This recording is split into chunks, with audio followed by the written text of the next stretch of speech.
right, welcome everybody. I see some good people in the chat. I see one person already saying, I'm ready for some horror movie talk tonight. Now I see our good friend with that magic third eye watching us. Love her. She's fantastic. You got Amber. Now, Amber, I sent you a link. You say you want to talk some movies and stuff. So, guys, what we're doing is we're going to be talking about two different things about the curse. We'll be talking about movies that are cursed, and we're going to talk about movies about curse. And you'd be surprised on how many movies you could consider curse. I mean, a lot of people probably don't think, like the werewolves, that's curse. I mean, there's so many things about the curse, you know, and of course, all these movies that are cursed. I see Monster Radio, and look, the monsters already started because they already kicked Bob out. Now Bob's back. There we go. No, I popped out. I lost my internet. That's bad. You know, so tonight, guys, so we're going to hit this in two different ways. Like I said, we're going to talk about movies that are cursed that we heard and movies about curse and recommendations. And we'll just have a conversation. This is kind of an easy night, kind of easy, have fun. If you guys like it, this is kind of stuff that we used to do in Horror Talk. I thought tonight, we'll just do it on the main channel. Why not? Yes. This is curse. That is curse. Laughing my ass off. What movies? Anyone? Curse or be cursed? A lot of curse movies. Listen, I can't tell you if some of these movies were really cursed or people really died because of the paranormal phenomenon of it. But what do we know? We don't know. You know, Amber, I sent you the link to your email. You said you wanted to talk some curse with us. So I sent you the email. And then, Ocean Girl, I haven't seen her in a while. Fantastic. Veronica Sky, 3 men and a baby. 3 men and a baby, spooky. Yeah, they had a curse. That one had a curse. Yeah. You know, we'll talk all about that. We'll talk about everything. So we'll let some people get in. So, how's your day? So, Connor, you said you were on a show yesterday. Tell us about that show you were on yesterday. Let more people come in, and then we'll talk about the curse. Yeah, I was on 3 shows yesterday. I was on Breaking News with Paranormal Highway, and then I was on Dixie Cryptid with Cam Buckner. And that channel is huge, 130,000 subscribers. It's already passed 10,000 views on the interview. My channel's booming and bumping right now. I really I'm happy. It's a good time to be alive, of course. But Cam and I definitely are very like-minded and from different generations and very hardworking and really into the southern swamp thing, cryptids and creatures. And I can't wait to camp with them. But he did an awesome job of interviewing me and letting me platform and broadcast my books and my show and my movies. And you guys know that unfolds into basically my story and everything else. So highly recommend that interview style.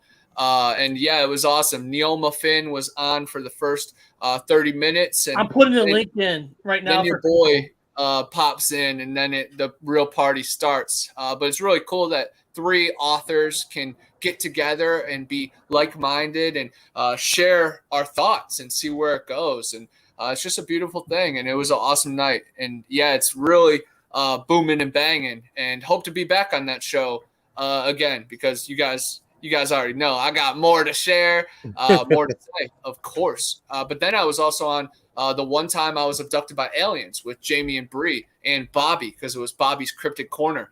You know, Eric was doing butt stuff with the girls, and I was talking about cryptids. But it was a freaking awesome time.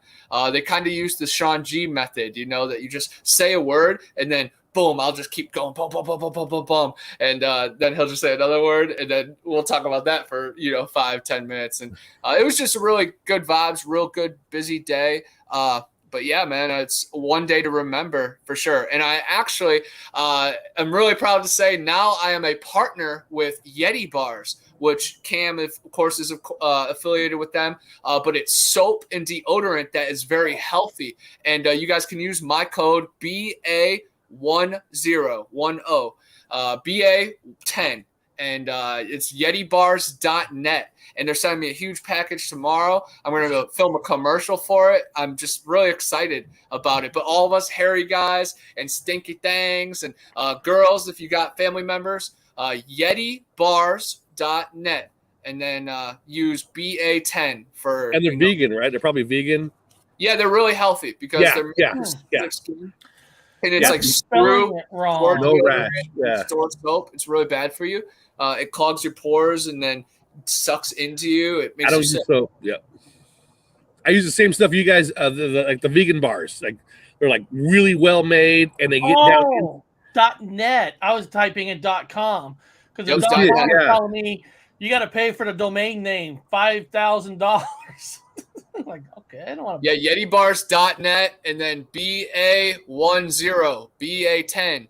And that's the code. It's just 4 letters, and it gets you money off, and it gets them knowing that I'm spreading the word. So, guys, definitely spread the word.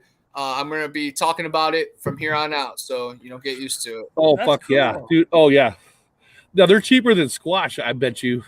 Yeah, that's what I said. It's us versus Dr. Squash. Yeah. But very, very fun competition. And I already talked to Jack McClellan, the director of Void Cat and Zillafoot and Lost and Found, and we're going to be filming a commercial right when the package arrives. So oh God, yeah, he's already brainstorming because this we get to be a little goofy with. This is up the Zillafoot alley. Very good. That's awesome.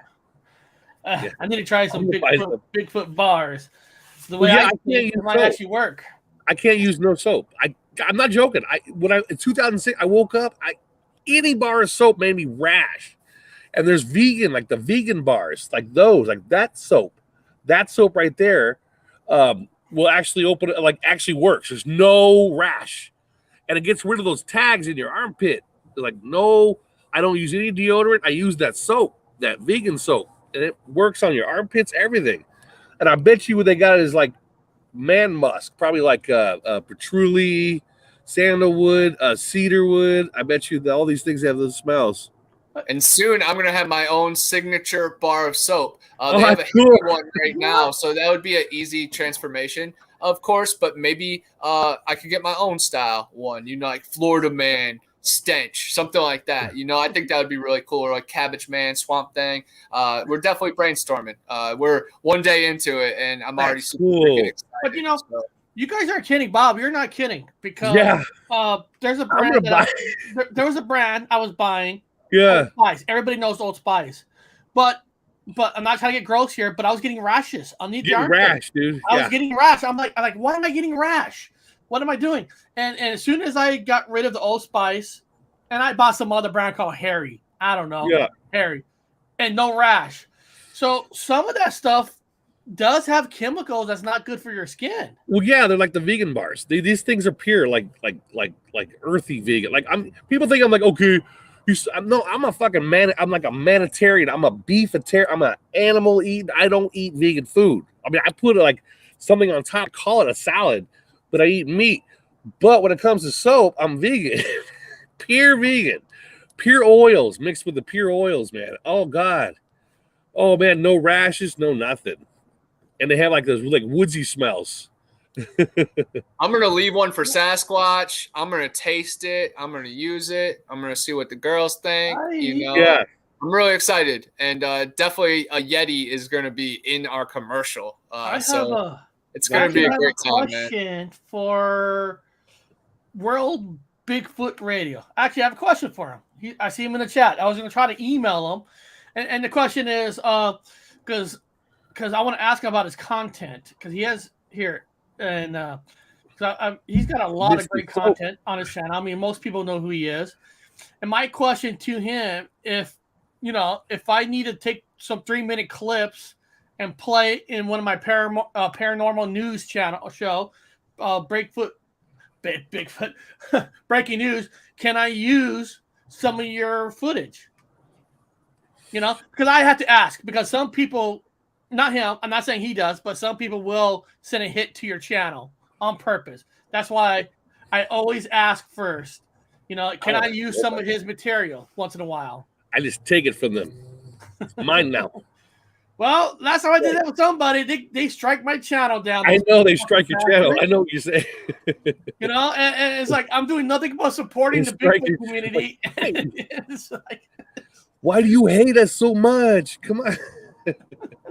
Dr. Wu, Dude, the past few days, I've been emailing CBD companies and Delta 8 companies and saying, I go on daily hikes and I like to use ganja and gummies, and I ask for free samples. And I emailed probably like 200 companies the past few days, and I've gotten so many, back, and a lot want me to be affiliates too. And I've already like typed up an email to send to them and be like, hey, I won't be able to do it exclusively because I've reached out to so many people, and I want to. Of course, I want to spread it around. I want to have different things. Yeah. You can never be caught in one strain or even one brand. But if they allow me, then hopefully I'm going to have like 5 to 10, CBD companies with codes. But I definitely recommend you should do it too. Maybe send them, the Paranormal Highway route rather than the Mandela effect on your channel. But who knows? Maybe they'll be like, yeah, the weed really does work on this guy. Yeah. We're gonna try this one. I'll do that. I'll do. I gotta answer this question. Now, Justin wrote, "I've always found it easier to apologize than ask for shit." The problem is, Justin, with YouTube, as soon as you played a video. You can put it in private. You can put it in whatever you're unlisted. They can strike you down as soon as you put something on your YouTube channel. Bastards. And the thing is, I don't need to get 2 strikes. I still got 1 active because the person said he's going to remove it, but they never did. So bastards. It is what it is. It is. Now, curse movies. Curse movies. I actually have a website here, and I know some of these that we all have heard of. 17 scary films that were supposedly cursed. Supposedly. Okay. Now, in 1968, God, fucking all these stupid little ads. In 1968, Rosemary's Baby. Oh, wow. Rosemary's Baby, produced William Castle, was convinced. Roman Polanski, we know about that guy. 1968 Chiller was cursed. Yeah, he actually cursed. He's never allowed to come back to America, but we're not going to talk about that. After its release, he was hospitalized for kidney stones, and after experiencing hallucinations during his near-death experience, claimed to have seen the film's lead character approaching him with a knife. The following year, Polanski's wife, Sharon Tate, was killed in the Manson family murders. Holy! Oh, wow. Yeah. Now we know. Wow. Yeah, that's a.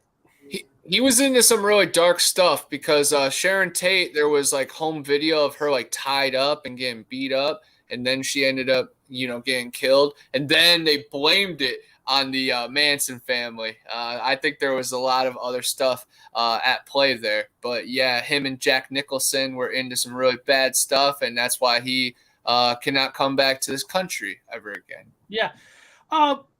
World's Bigfoot Radio wrote Into the Dragon. Now, that's not on that list, of course. Into the Dragon, of course, the curse of what killed Bruce Lee. And there's different theories. I remember, Bob, we talked, there was a theory where Bruce Lee had this fight with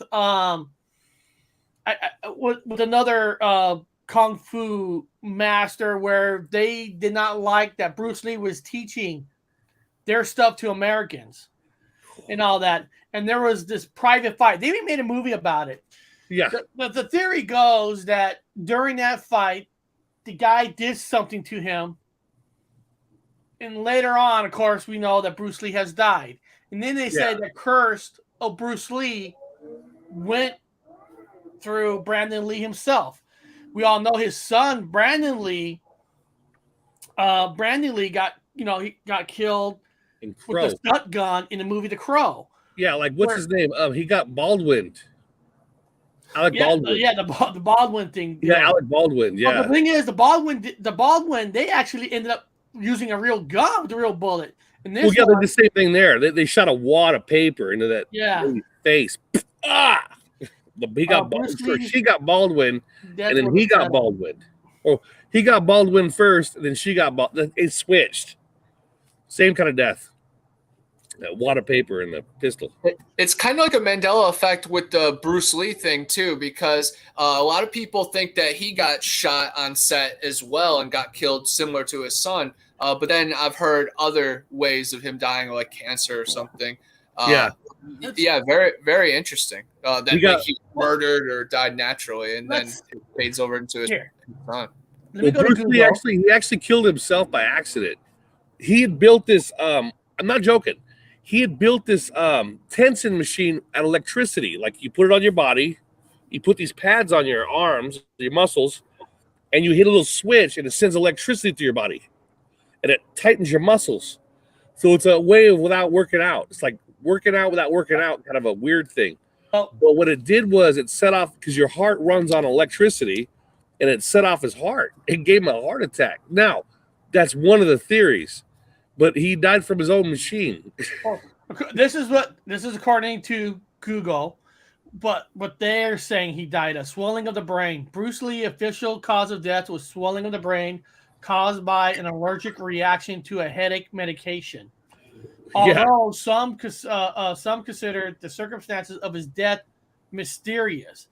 He died in Hong Kong on July 20th. Now,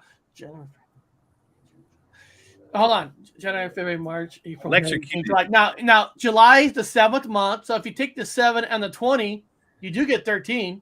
Yeah. Oh, he was electrocuted, man. He killed himself by accident. He was turning up the electricity to tighten the muscles. Yeah. But over time, it takes more electricity, so he kept turning it up. And But listen, this is what's weird too.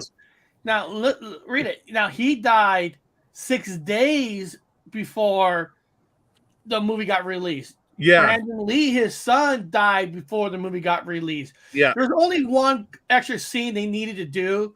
They had a stunt guy in there to finish one of the side scenes, but it wasn't like a curse on him, man. That's a curse. But right before the movies come out, and Enter the Dragon. Now the thing is, Enter the Dragon was like the first Bruce Lee Americanized kung fu movie versus the other ones. That was his big major breakthrough. Brandon Lee. The Crawl was his fucking breakthrough. It's kind of weird that both of them on their breakthrough movies, they didn't even get to see it. They had a curse. Think about Brandon Lee. I mean, The Crawl was so fucking fantastic. He didn't get to see how his movie kind of changed the anti-hero of comics in the world. You know. Yeah. Well, I'll tell you where the curse came from, though. You want to hear it? Just an actual curse. So Bruce Lee's instructor, he's got like a series of martial arts series movies out. Really, really great instructor. He studied a style. It's called Wing Chun, like the song Wing Chun tonight. It's Wing Chun. It's very close combat, and so his master learned it from a female monk from the monastery. She was no males or no females can be Shaolin. So she snuck in there with her head shaved and looked like a male. They figured she was a female. She started getting like body parts. They put her in the kitchen, but she still learned martial arts because they didn't kick her out. She just worked in the kitchen, but she still learned her own method because everyone kept trying to grab her. So she had a close combat. It's called Wang Chun. And she learned how to block because all the monks trying to grab her. She's a girl at the Shaolin temple working in the kitchen.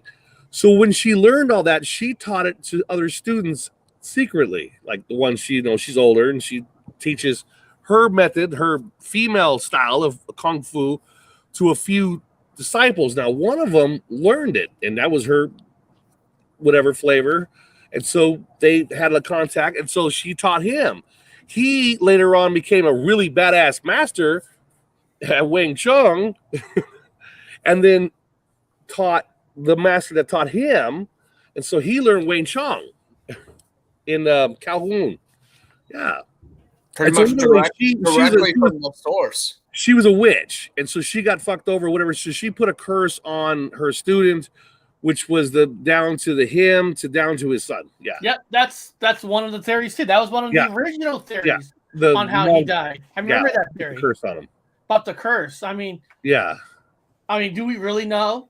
Because one of her students raped her, and then she got raped, and so she put a curse on that student, which was trickled down to him, and then his family, and then his son. Yeah. Ugh, don't Yeah. rape the female monk. They learned it. So that's I wasn't gonna bring up Bruce Lee's curse, but that's a good one because that's dad and son. You can say, Amber, you got anything to say about the Bruce Lee, or did you care about Bruce Lee? I just got done with a 3-hour live stream, so I'm like trying to get everything situated again. I mean, we can all kind of speculate for any of the actors or actresses, or people that have died on movie sets, but do we really believe the exact cause of death? Because we know we've been lied to so many times. They're never actually going to tell us exactly how it happened. That's true. I mean, I think Connor was saying that he heard he might have got shot on during a movie too, and they hid that. Yeah. So you never know, especially back in the 70s. It's easier to hide things in the 70s than you can now.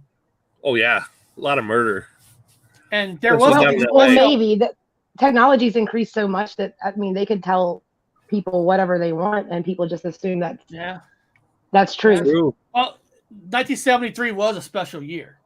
I was born that year. Well, the only reason why I know about the whole thing because I was in Hong Kong. I was like in Hong Kong, and I went to Kowloon side. So I wanted to go where I was a big fan of like Eric and I are from a generation where we had black belt theater on Saturdays. That was yeah. So when I was in the Navy, I wanted to learn about I wanted to learn what happened. I was a big Bruce Lee fan, and I was in Hong Kong. So I went over like, where did he learn? Caught the ferry. Here's Bruce Lee's area, like his whole thing. And they said, yeah. I said, that's fucked up how he died and all this. And I told them about the electrical thing. Oh. Okay, then they told me about the curse, the family curse that come down from and they told me about the monk gal. I was like, no. So I got it from the Asians the Asians. I got it from the people over there in Hong Kong. So it's kind of like as Connor does. We're boots on the ground. So when we get stories, it comes from anthropology. It comes from the local.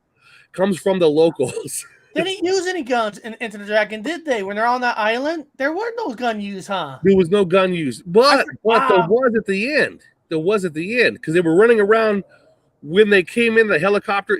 Like when they raided it. Yeah. Then they had machine guns and everything. Yeah, they had machine guns and pistols, whatever. But so they had them on the set. Yeah, so that would be plausible. You're right. And I remember back in the day, in the 80s, people used to be able to order fireworks and we used to order ninja stars in the mail. Ninja stars. I don't know if you can buy ninja stars in the mail now, but we used to get those ninja stars and everybody like throws them. I think somebody was trying to throw them at Bob, like, hey. But the thing is, you can never really get them to stick, right? I think people were throwing at you, Bob, and they couldn't get it like sticking to your skin. Like, it doesn't work. Ow. and then everybody was making necklaces out of ninja stars. But you throw them hard enough, they'll stick in. They'll ow. They slow you down. Ninja stars don't kill you; they just slow you down. So you're all badass, and like one little people will turn into babies if they get a shot. Ow! That was crying to the gals.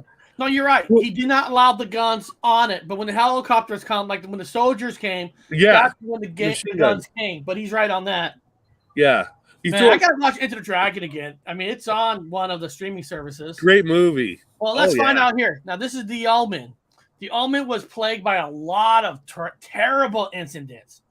Lead actor Gregory Peck and writer David Seltzer were on a plane that were struck by lightning. Holy shit. The stuntman standing in for Peck during the famous rapid dog scene was actually attacked by Rottweilers that bit through the protective gear he was wearing. That's those protective earrings are thick. Wow. A zookeeper on set to tame baboons was mauled to death by a lion the day after completing their work. Most tragically, after filming was complete, special effects director John Richardson and his assistant Liz Moore were involved in a serious car accident. Moore was decapitated in an accident that echoed one of The Omen's most disturbing scenes. Wow. God damn. I would not want to be protective gear. They're thick. Yeah. Now, Rottweilers, they got some fucking teeth. If they attack you, you're going down. But through a protective gear, wow. Damn. That's crazy. That's a way My to favorite go. one is the directors and the crewmen getting struck by lightning in a plane. I did Omen back in the day, and that was like my favorite thing to mention. I didn't even remember the Rottweilers part. I don't remember no Rottweilers either. I'm like, God damn. Oh, Half of these stories, I'm like, I never heard of that. Bob, your favorite movie, Eyes Wide Shut, was cursed Yes. for the director. He died before it was released. Oh, wow. Oh, we know who that is. Yeah, okay. He held it up. Yeah, we know who that is. The guy that filmed the moon landing. Yeah. Oh, absolutely. Yeah, exactly. Wow. Yeah, he did. Yeah, with Tommy Cruise. Oh, Tommy Cruise, which has all these Mandela effects now. And he was in Eyes Wide Shut. Yeah. But I didn't. Which yeah, did I the never moon heard about landing. the lightning and the Rottweiler. So and I didn't hear about that one guy getting his head chopped off like in the movie. Holy Christ, Wow. that's a That's big crazy. one. But Now, is it a curse or is it actually manifesting? Because I think a lot of these movies, when you're on set and you're saying stuff about demons or bad things happen, just like it said, similar to the movie, the decapitation, they said this over and over and did it over and over until it became reality. So we can Wow. manifest good things just as well as bad. And I think that has a lot to do with okay, any of these No, that's movie sets getting interesting. cursed. so that's interesting. You're in there You're talking saying- about, So yeah, basically, you're saying that if me and Connor made a movie together and we're making a demon movie, demon, evil, because we're making it, and say Connor's like getting really With a involved, jack. he really wants to be in it. He's like studying on how to do all this stuff. So he's manifesting his own future in a way by really pushing himself into that role. Yeah. Is that what you're saying? well, and then when you think about how many times they go over lines and film scenes, and they're constantly, just say it's a scene where they're talking about a demon attacking somebody, you're saying it over and over, and it's kind of like after so long, you're making this happen. Yeah, I'm with you. Absolutely. So Yeah, it they're may just repeating be it people over and over manifesting again. this rather than curses. Yeah, they're repeating it over and over again. Like, how many times did they say a line with like you said, a demon thing? Like, this group did it, this group practiced it. It's being said constantly.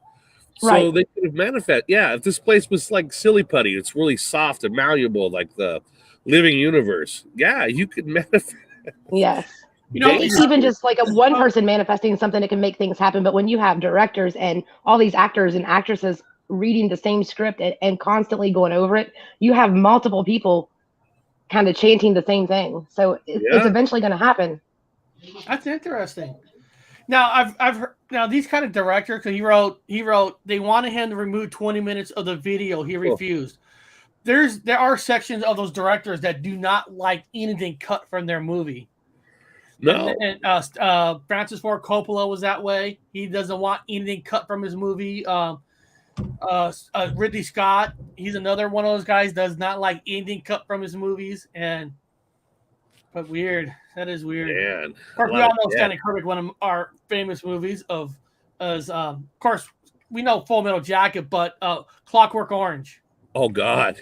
Talk about a movie that should be cursed. I don't know if that's on this list, but that's a MK Ultra. Now, Poltergeist. I mean, almost everybody kind of knows the Poltergeist one. Child star Oliver Robbins claimed he nearly died after being choked by the arms of the evil puppet. Featured in the 1982 film Poltergeist. A few years after the film was released, young actor Heather O'Rourke died from cardiac arrest and septic shock caused by misdiagnosed intentional. She was misdiagnosed, and then she died at 12 during the Poltergeist 3 movie. Well, first of all, no offense, Poltergeist 3 should have never been made. That movie fucking sucked ass. Yeah, it sucked bad. Oh God, I'm sorry. I don't know who that actor's name that's in Poltergeist 3, who's also in Top Gun. He's like that. Oh, I hate him. He's got the black mustache. Boring ass fucking actor there is. I hated that actor. He's boring. And then when he's in the main, like one of the main stars in Poltergeist 3, he's like, this is a bore. And it was a bore. I think he cursed the fucking movie. I didn't like it. Now we all heard this one. This All is I'm gonna say real quick is do your research on how she died, if you got the stomach for it. But you won't want to watch Ready Player One or Indiana Jones or any of those Berg movies. Wow. Bad stuff. Very bad stuff. Bad stuff. Rest in peace, Heather. I'm trying to see. Yeah, do your research. Was that cursed or hold on. So after Stanley died and before the movie was released, they removed okay. And then somebody wrote Val Kilmer. What movie are we talking about? Tom Skerritt. That's the boring fucking actor. Yes. No offense. Oh, that guy is boring. I cannot watch him. I saw him at the Museum of Flight, of course, Top Gun, and he was giving a speech, like talking about things. The guy could barely talk. I'm like, oh, you're old. I mean, nothing against people that are senior, but I was like, yeah, I don't like Drew you. Barrymore. I don't like him as an actor.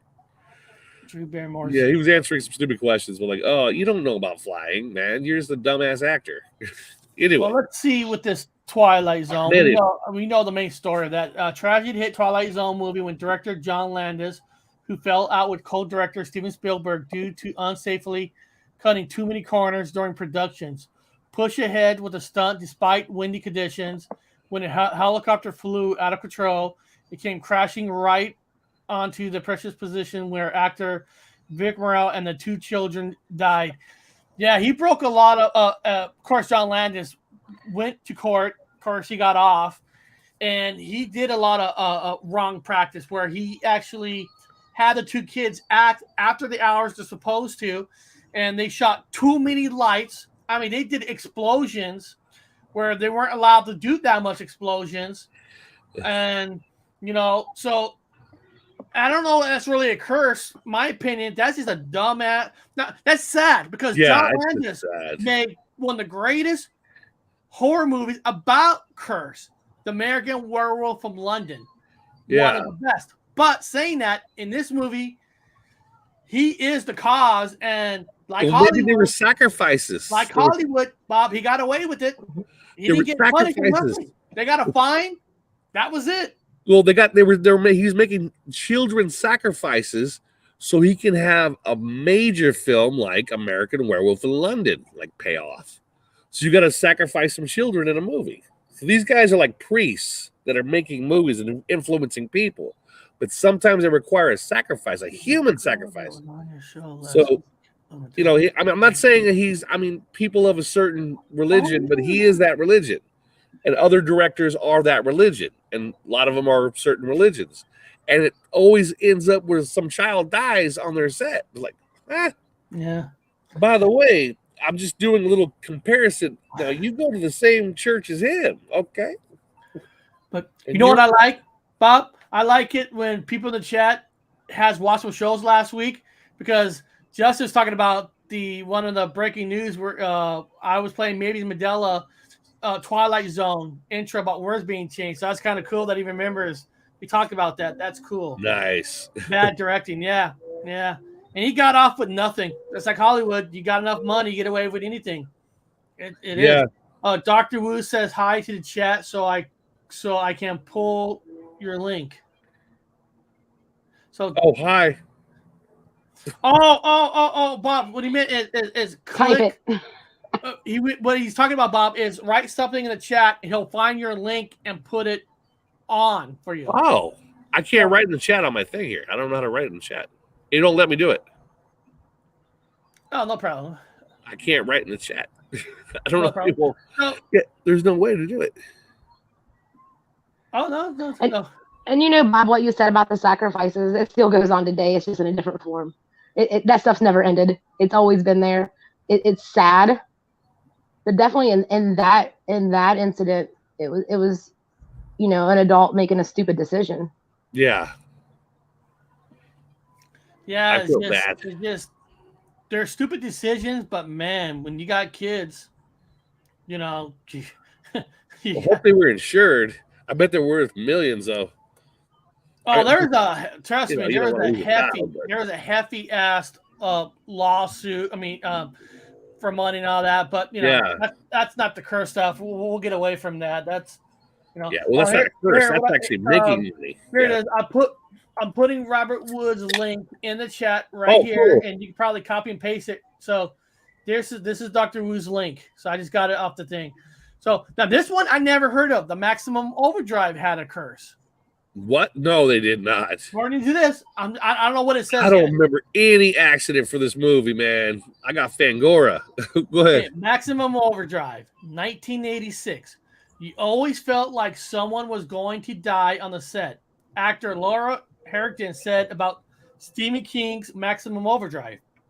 The Cursed film saw near-death experiences from cameraman and stuntman, as well as a hurricane, which hit the set during production.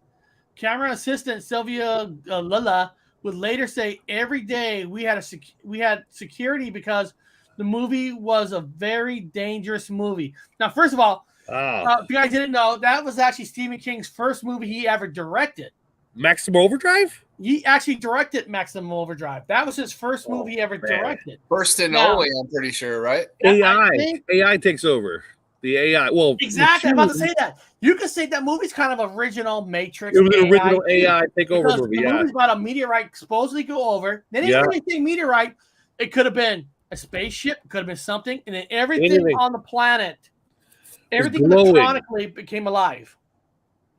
I think that movie deserves a fucking remake. Like right now. Right with now. Google and everything. And of course, that movie promoted AC/DC through the whole fucking movie. Remember the AC/DC music? And hey, I love Maximum Overdrive. That's one of Maximum Estevez's best movies. Emilio Estevez, who was also in, what was it? Men at Work. Men at Work, and the other one where Repo Man. Repo Man. Oh, my That's God. a good one. One of the greatest movies ever. Did you see the remake of that with Jude Law? Yeah. Representing organs. Yeah, that's crazy. Now it's modern day science. But the crazy thing with cinema is it is like a transfer, like a bridge of consciousness and then literature, and it goes straight to our brain. So I think it's, very good territory for curses to develop and sacrifices to happen. And so all these, hidden symbols and signals, it's like a catalyst. It's super powered when it's seen through cinema. We spell words and we write in cursive, and then it's seen through the eyes, man. It's some crazy stuff. And honestly, all these names are kind of freaking me out. Stephen King, Steven Spielberg. It's all the people I've heard weird, bad stories about. And you got the Steve. Do us Yanks really like AC/DC more than Australia? Australia don't like AC/DC? Oh, they love AC/DC down in Australia. I've been down there. Trust me, they're diehards. They love their own guys. They also love that one guy. God, I can't. He's bald and he ran for governor or whatever. Men at Work. Men at Work. No, it was another guy. No. Midnight Oil. Midnight Oil guy. They love him too. Yeah. Beds Are Burning. Yes, that guy had made like one song and became a god over there. It was kind of weird. Give me Kiss over AC/DC. Listen, the best thing, Monster Radio, you have both. I mean, Kiss is probably the band that really started not just the rock and roll, the face, the acts on stage, the blood, the fire. They really brought the pizzazz into stage performance. It was about the music, but it was also about the stage performance. Yes. AC/DC was more like, we're going to play these 3 chords through 20 albums. That's what you're going to get. No ballads. I would love to try to hear Bon Scott try to sing a ballad. I don't think it'll be good, but they're both good bands. I'm chaotic neutral. I'm a Thin Lizzy fan, so I just like jump right in with Thin Lizzy, and then that's the way we rock. Yeah, Thin Lizzy. Hey, they should be in the Rock and Roll Hall of Fame too, and they're not. That's sad. Yes. Well, here we go. Ghost, 1990. Ghost.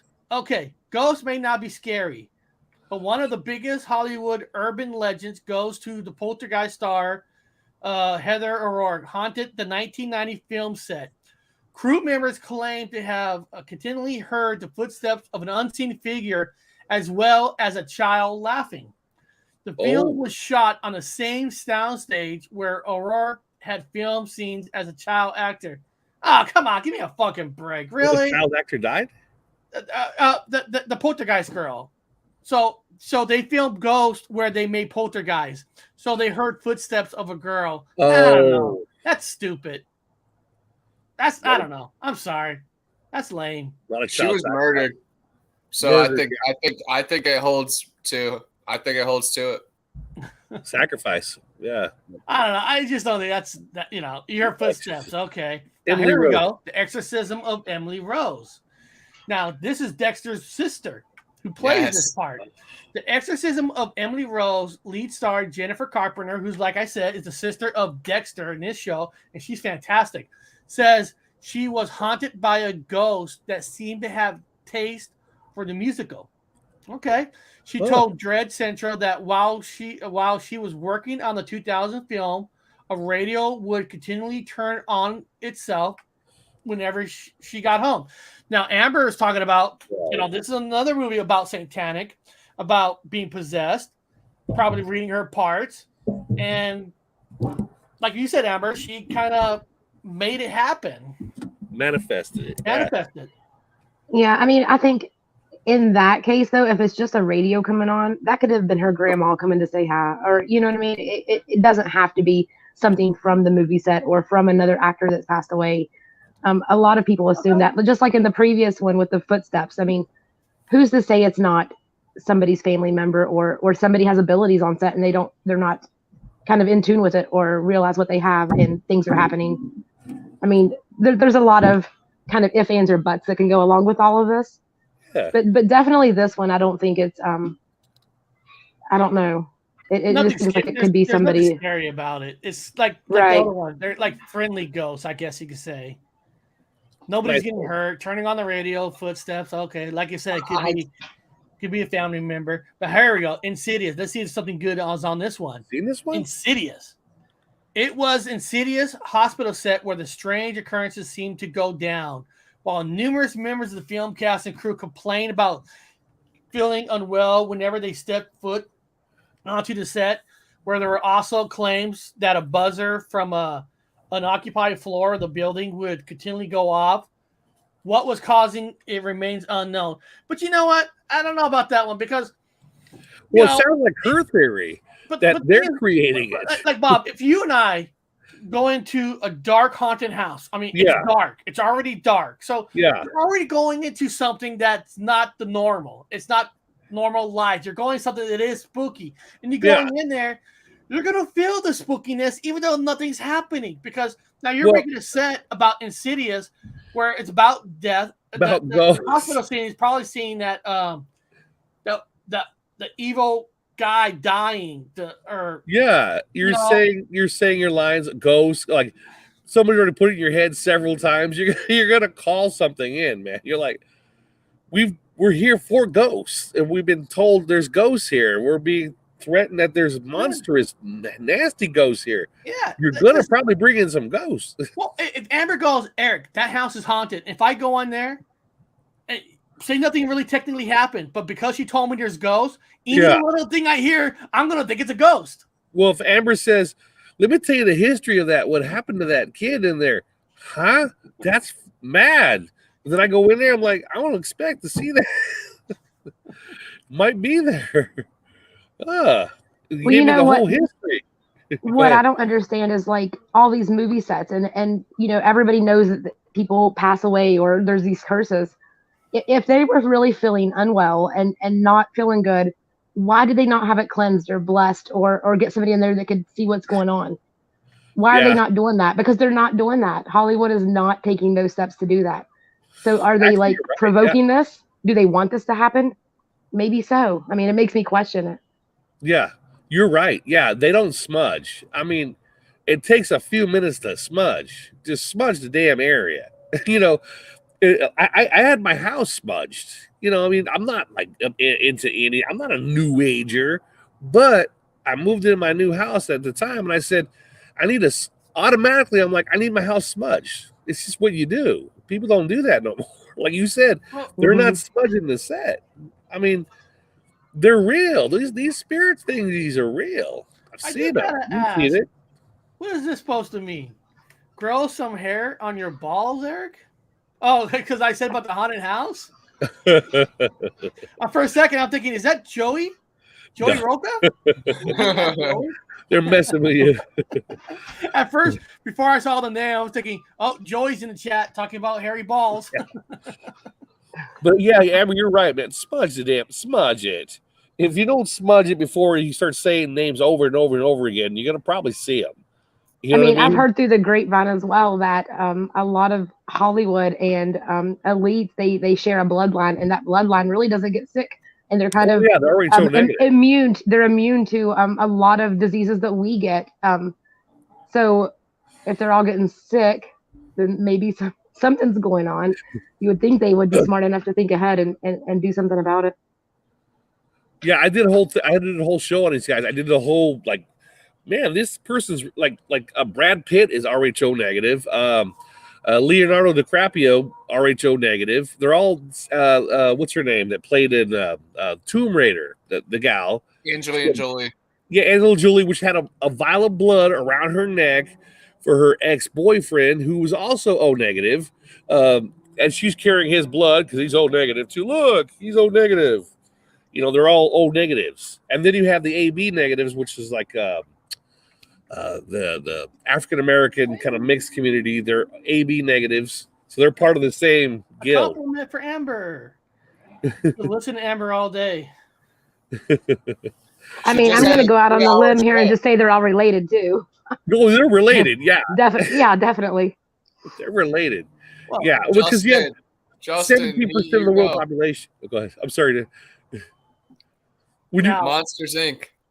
When you got 17% of the world population with one blood type out of the entire world population, and they're telling you it's 17%, so it's probably like 15%, and they're all in charge. Every one of them was a president of the United States was an RH negative. Anybody in charge of any country is RH negative. What's his name? Russian, whatever his Putin, RH negative. So you got to tell yourself what's going on here for real. Well, let's find out about this movie. This movie is called The Innkeepers, 2011. A lot of the cast and crew associated with The Innkeepers experienced paranormal activity in the form of light switching on and off or no reason. Doors would swing open and shut, frightening those who were present. Cast members even received phone calls that when they answer, you have nobody on the other end. Whoa. Okay. The hotel where the film was shot, a Yankee peddler in Connecticut, is known to be a hotspot for ghost hunters.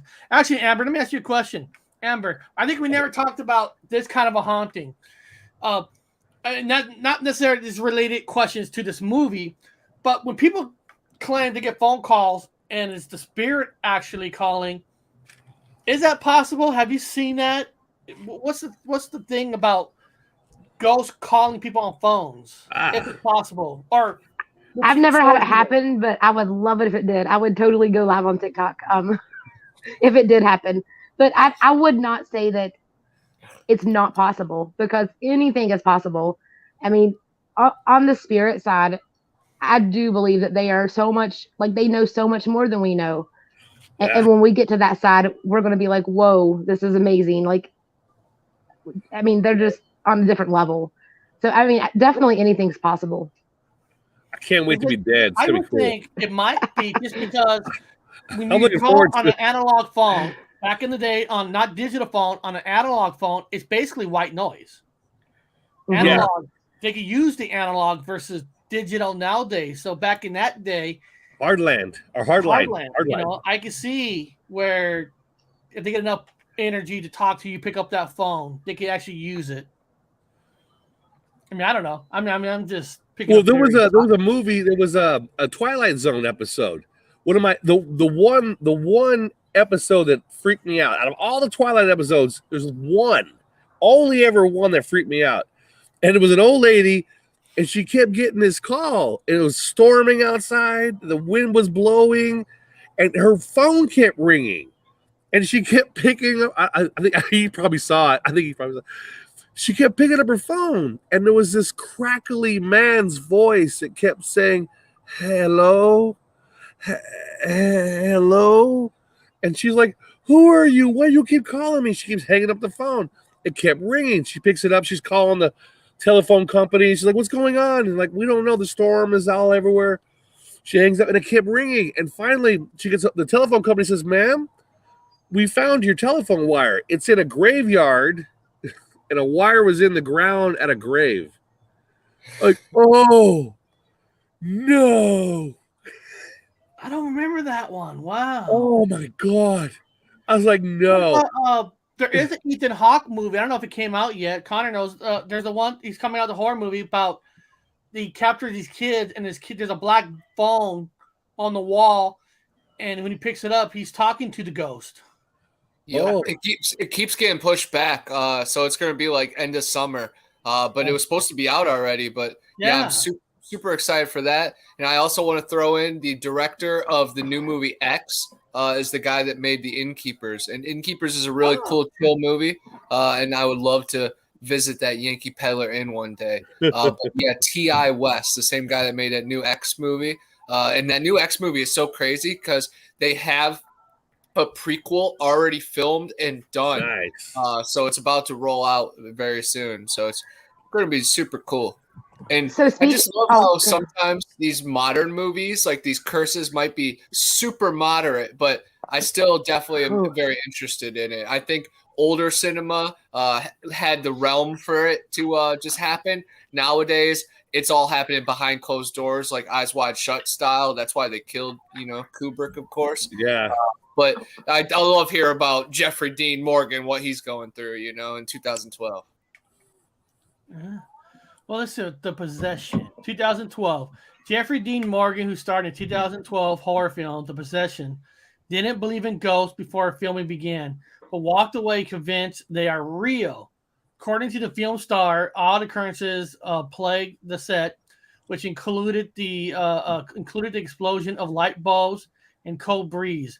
Following them around, the possessed box at the heart of the film was later destroyed in a storage factory fire. I don't know.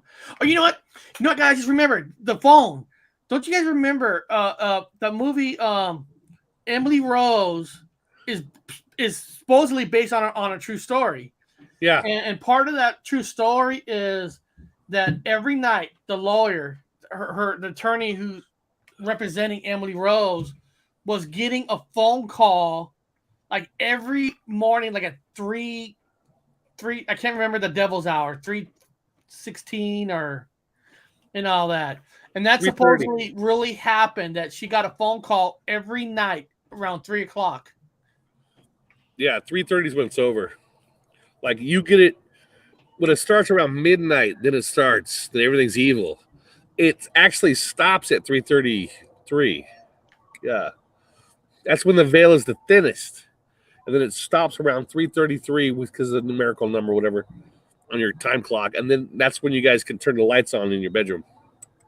Yeah. So when you were talking about like the phone calls and stuff, this is a true story. I don't know the person this happened to, but I did read about it or listen to the audio from it. But this lady was in a car accident, and she goes off this hillside, and she's mangled. She's still alive, but and I think she had a kid in the back seat. Oh. So there's a phone call that comes into 911, and it's this man, and he's like, "I'm her husband." He gives exact directions where she's at. So please find her. Nobody would have seen her on this road. So when they get her, they can't find him anywhere. When they finally, I believe she was kind of out of it for a few days, but whenever they finally talked to her, her husband had passed away like years ago. And he was the one who made that phone call to get her help. Whoa. So I definitely think it could happen. Absolutely. I mean, he was looking out for her. Whoa. Creepy. And they have it, and they probably still have that recording, right? Because I like 9/11. Right. I don't think we could delete it.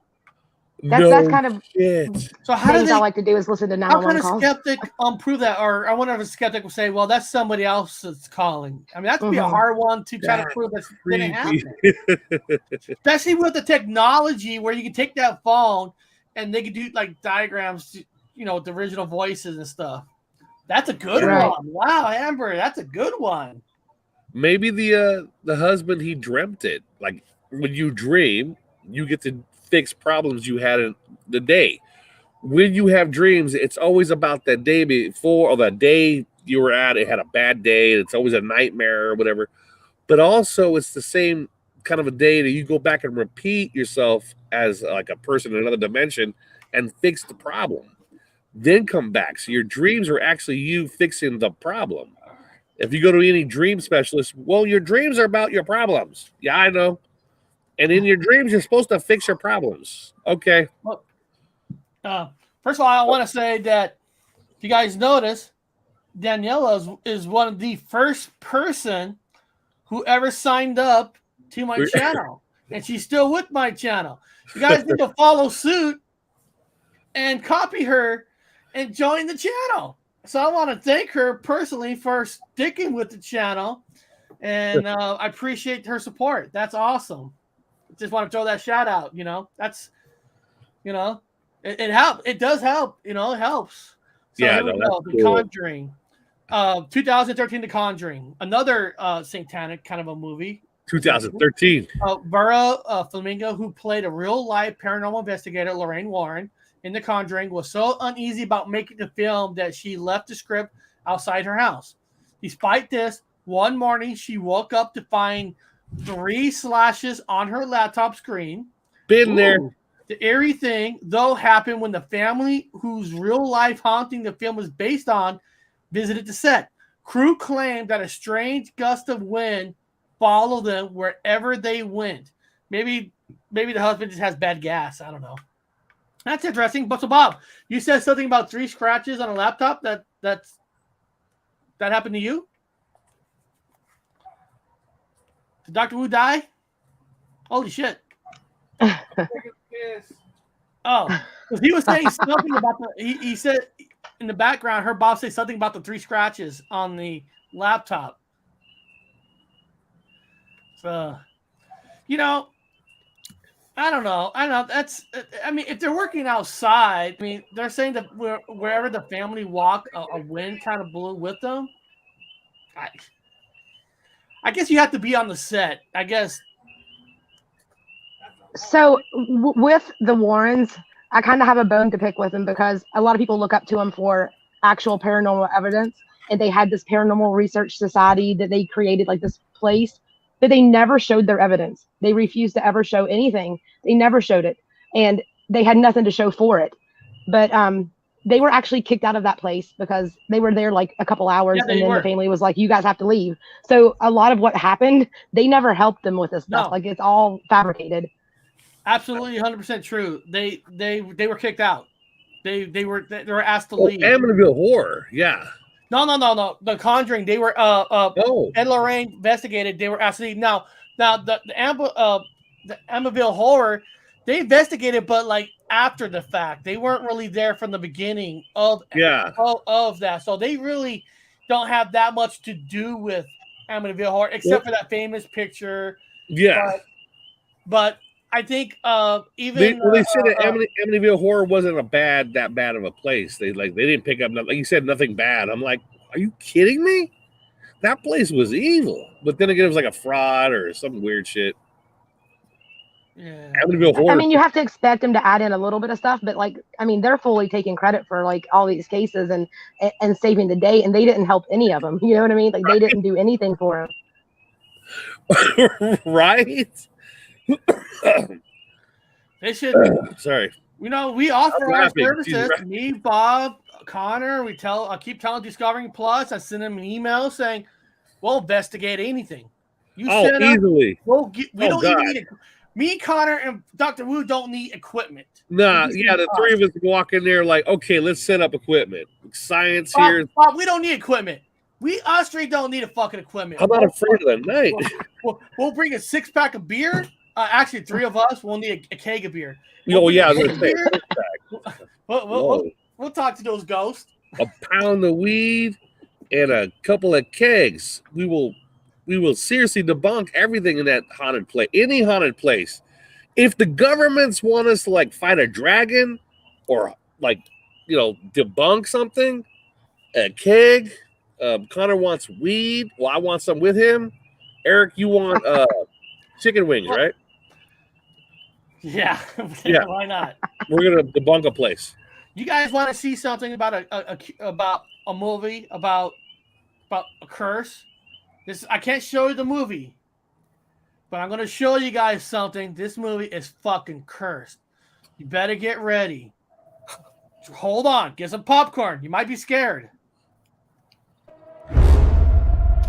Oh fuck! This movie. You're gonna play it now live? No, You're gonna play it all the way through. They haven't put it. Oh, cool. Shit. But since we're talking about cursed movies, you know, Where'd you guys see this? So Connor, when you made this, when you're, I mean, let me review this. Oh. You were in the Void Cat, and I don't know. You're gonna play it. I don't know when they're gonna come out where everybody starts seeing it. But any weird things happen to you while you guys recording the Void Cat? Did you guys play it? Yes, definitely. A lot of strange stuff. We actually had, a Sasquatch encounter while we were on set of the film. Jack actually forgot a bunch of his stuff, and then he left, and then they ended up filming some drone stuff. But me and Ethan, the sound guy, we were exploring the grounds, and we ended up talking to the gardener. And Ethan was kind of on the fence with things, and we were talking to the gardener, and he's like, "Things are crazy back here, something dark." And then we were exchanging information, and this tree gets shoved down to the ground. And then we went and investigated, and he's been on the Bigfoot believer list ever since. But really, if you talk to any director, they'll tell you a whole list of things that just goes wrong and all twisted in movies. But what I love about this movie is it is about curses, and it is about a cursed film. And it's a film inside a film, and it's truly, truly magical. There's a lot of purple in there. Yes, it's glowing. It's like glowing purple, which is a royalty color. Are you an RH negative, man? Is this what this is? Oh, look at that purple. It's right there. Yeah. Look at that. Oh, that's royal. And the movie is coming out within a month. We're really excited because we're about to start filming the sequel or another movie in the same universe. Hope so. I really hope so. Yeah, we actually are having a meeting very soon. And the movie's called Pain in a Rear.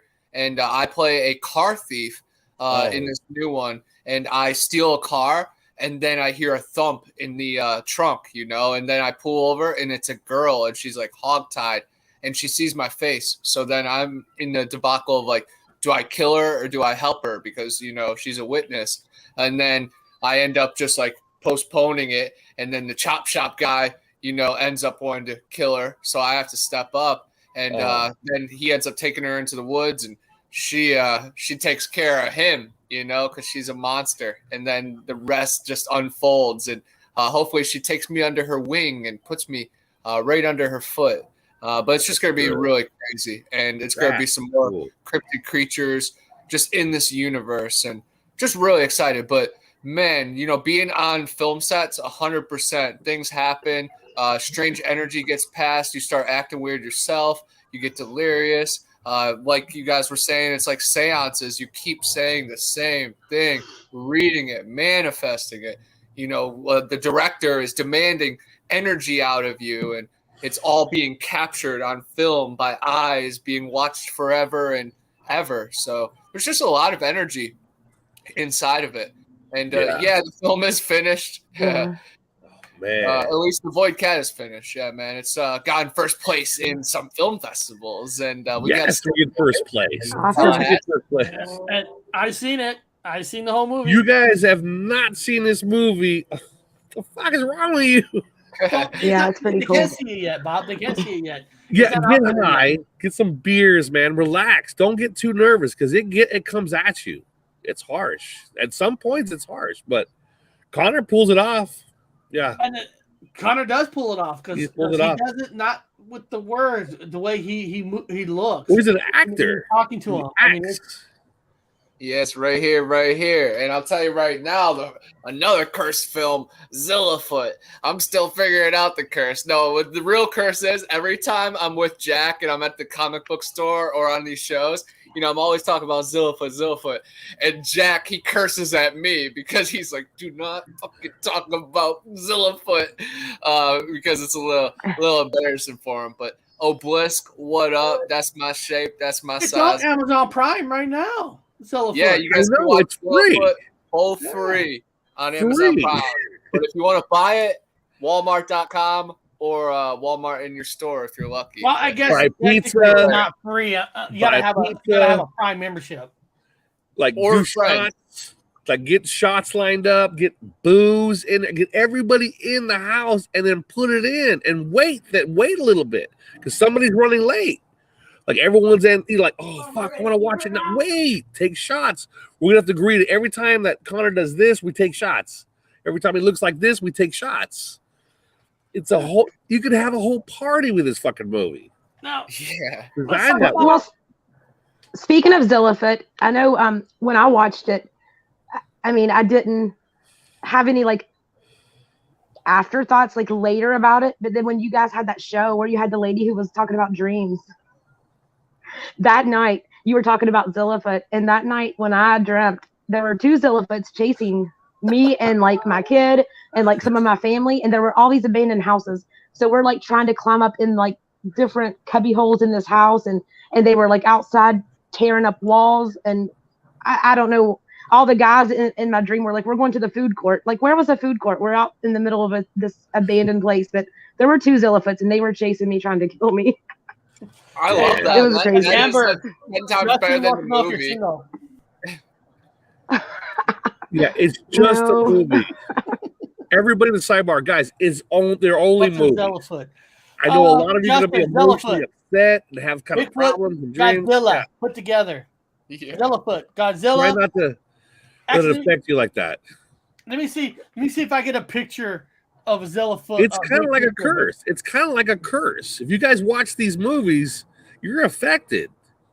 Yeah, Zillafoot is like a UFO movie first and foremost. And speaking of cursed movies, the Skunk Ape Experiment, Stacey Brown's movie, they do Aleister Crowley chants like halfway through it, and there's a warning that shows up, and it says, "You are about to be part of an experiment.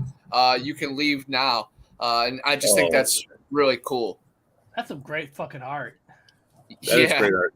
I mean, that's really good art. I'm not just saying that. The coolest part of Zillafoot is it's made by SRS Cinema, who they're like very successful in Asia. They own the rights to like tons of movies that have been made like through the 80s and stuff. And at the very beginning of Zillafoot, they show like 10 different cryptid monsters. And some of those are really respected creatures like in the monster universe. But then you got, that red monster right there. Nice. The cool thing is, Jack McClellan, the guy that shot my scenes, he is going to be contracted to film the sequel.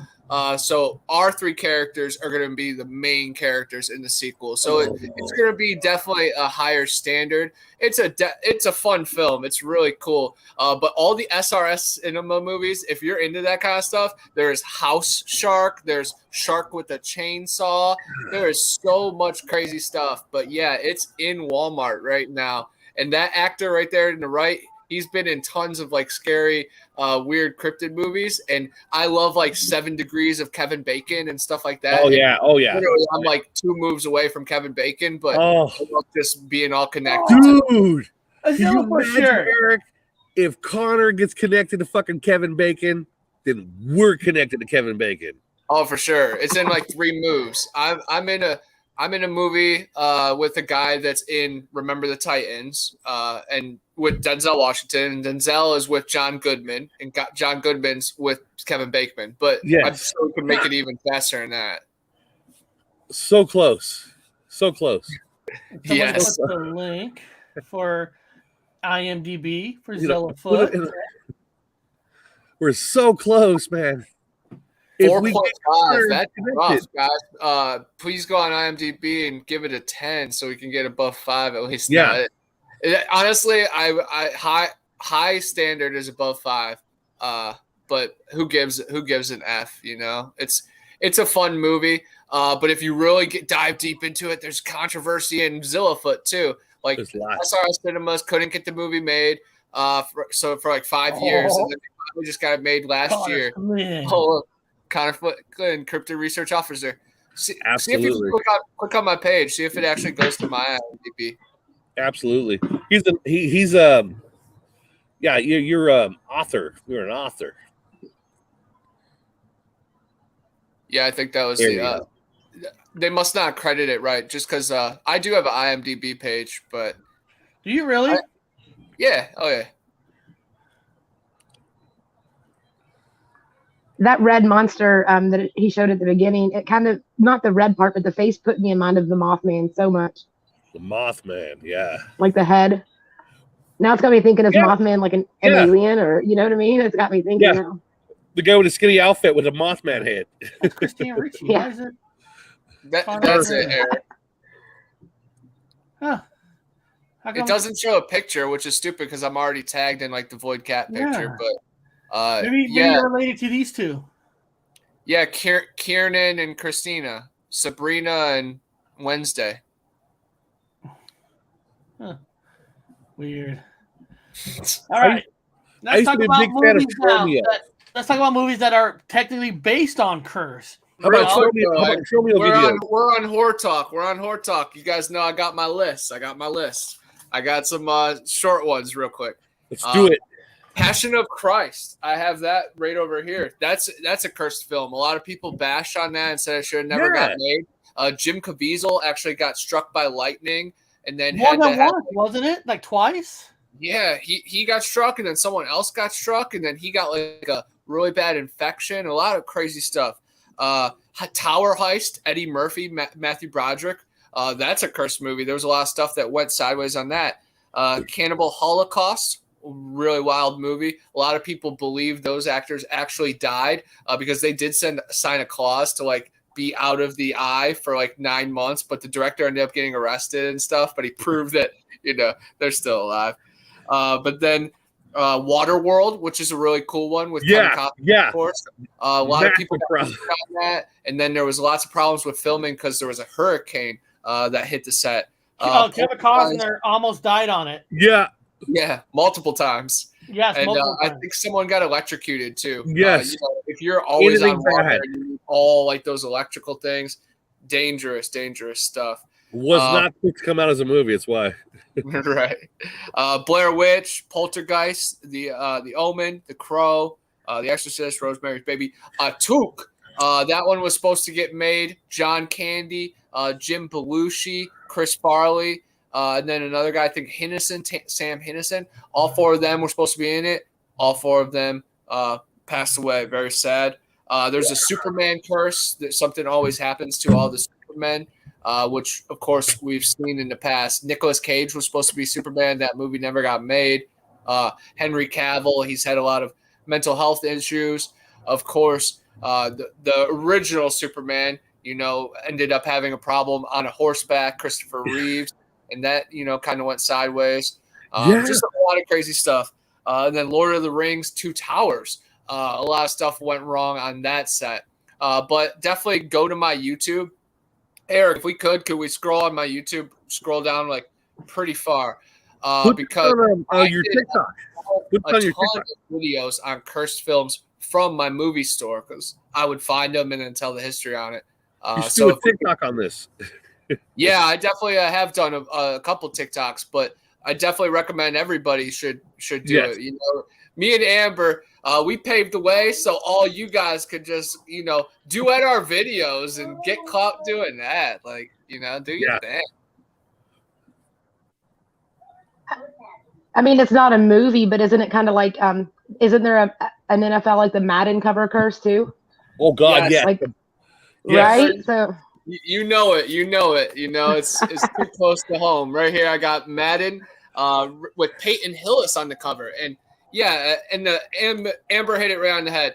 The Madden curse. Whenever a player is on the front cover, that next season goes really bad, and I feel bad they for get this hurt one. or something.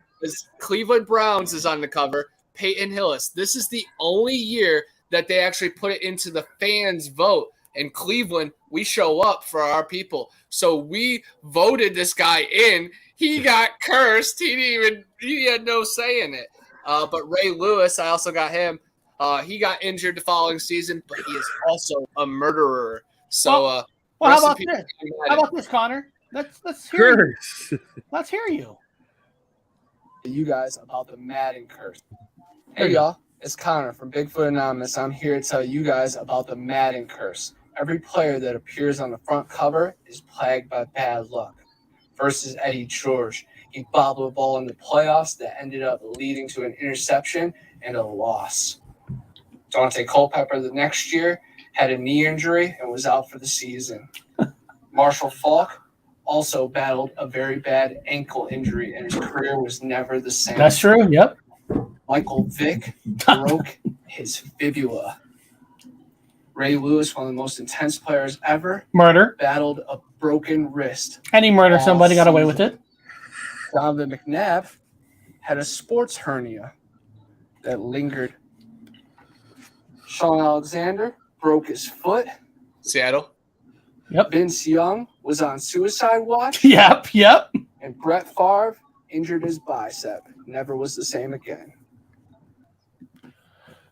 Damn. 13. When I said that, I did not even know you already had a video done on that. And 13. Then look at it. What is this one? John Connor curse Terminator movies. What's this one? Yo, it's Connor from Bigfoot Anonymous, and I'm here to tell you guys about the John Connor curse from the Terminator movies. Every actor that plays John Connor ends up falling under hardships in their real life. Wow. Edward Furlong is the kid actor that we know from the early Terminator movies. Yeah, his life's fucked up. He grew up in the spotlight and had a lot of troubles. He was addicted to drugs and had many run-ins with the police. Nick Stahl, who played John Connor in Rise of the Machines, ended up getting arrested and becoming a missing person. Holy shit. Christian Bale, who played John Connor in Terminator Salvation, was seen berating a crew member on video. Oh, yeah? And that circled around the internet. I remember that. Its rounds. Terminator Genesis just failed horribly. And even the actor who played John Connor in the TV show felt it. Wow. That's pretty good. I think I'm going to download those to my phone and reshare those on TikTok. Those are fun. I do miss these videos, man. I think now that I'm monetized and watch hours don't matter, we going back to the short stuff. What's this one? Hold on. What's this one? What's that one? Even James Bond isn't safe from curses. No. Daniel Craig has been very vocal about how hard the series has been on his body and mind. He almost lost a finger and suffered a very severe shoulder injury that has messed him up through production. There's been a pile of car accidents that have left millions of dollars in damage, and Aston Martin went off the side of the road and ended up in water. Totally busted. There was a series of fires during Casino Royale on set that has brought back many dark memories to people that occurred problems on Quantum of Solace. There was a sudden change of director and a lot of problems on set. Daniel Craig has questioned coming back as James Bond, but it just keeps coming back. Like there's a magnet inside the role. It's gonna be the Mad Max guy. That what's Tom Hardy? Tom Hardy. Yep. There's a Tom again. There's that famous Tom. That Tom. Tom Cruise.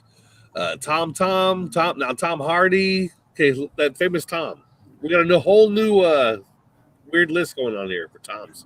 There's a cursed Atari game. What's this one? Hold on. I'm here with one of the most infamous Atari games to ever exist on the face of this planet, Berserk. This game is known for being cursed. Some people that broke high scores mysteriously died after. A couple young people died of heart attacks and strange complications. They blamed it on clogged arteries and discombobulated valves. But we know what it is. The stress from running from evil Otto and time caused some of these people to perish. But I know there's other dark forces and mysterious ways at play. So even just holding this game now, I'm trembling. But if I put it into the system, it might be the last time you guys ever hear from me. I'm here with one of them. Wow. Don't do it. Don't do it. I got another one right here. It's called Taboo, The Sixth Sense, and it's on NES.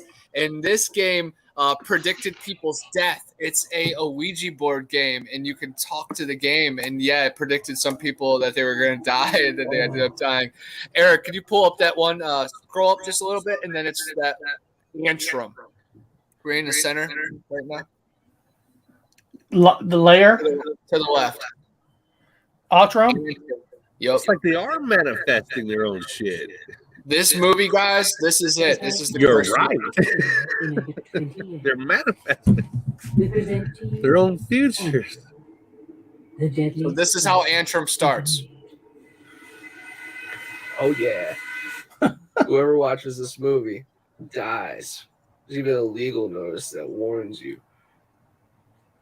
But There's a legal notice that says this movie really screws you up, and then there's a countdown trying to bring back their dog.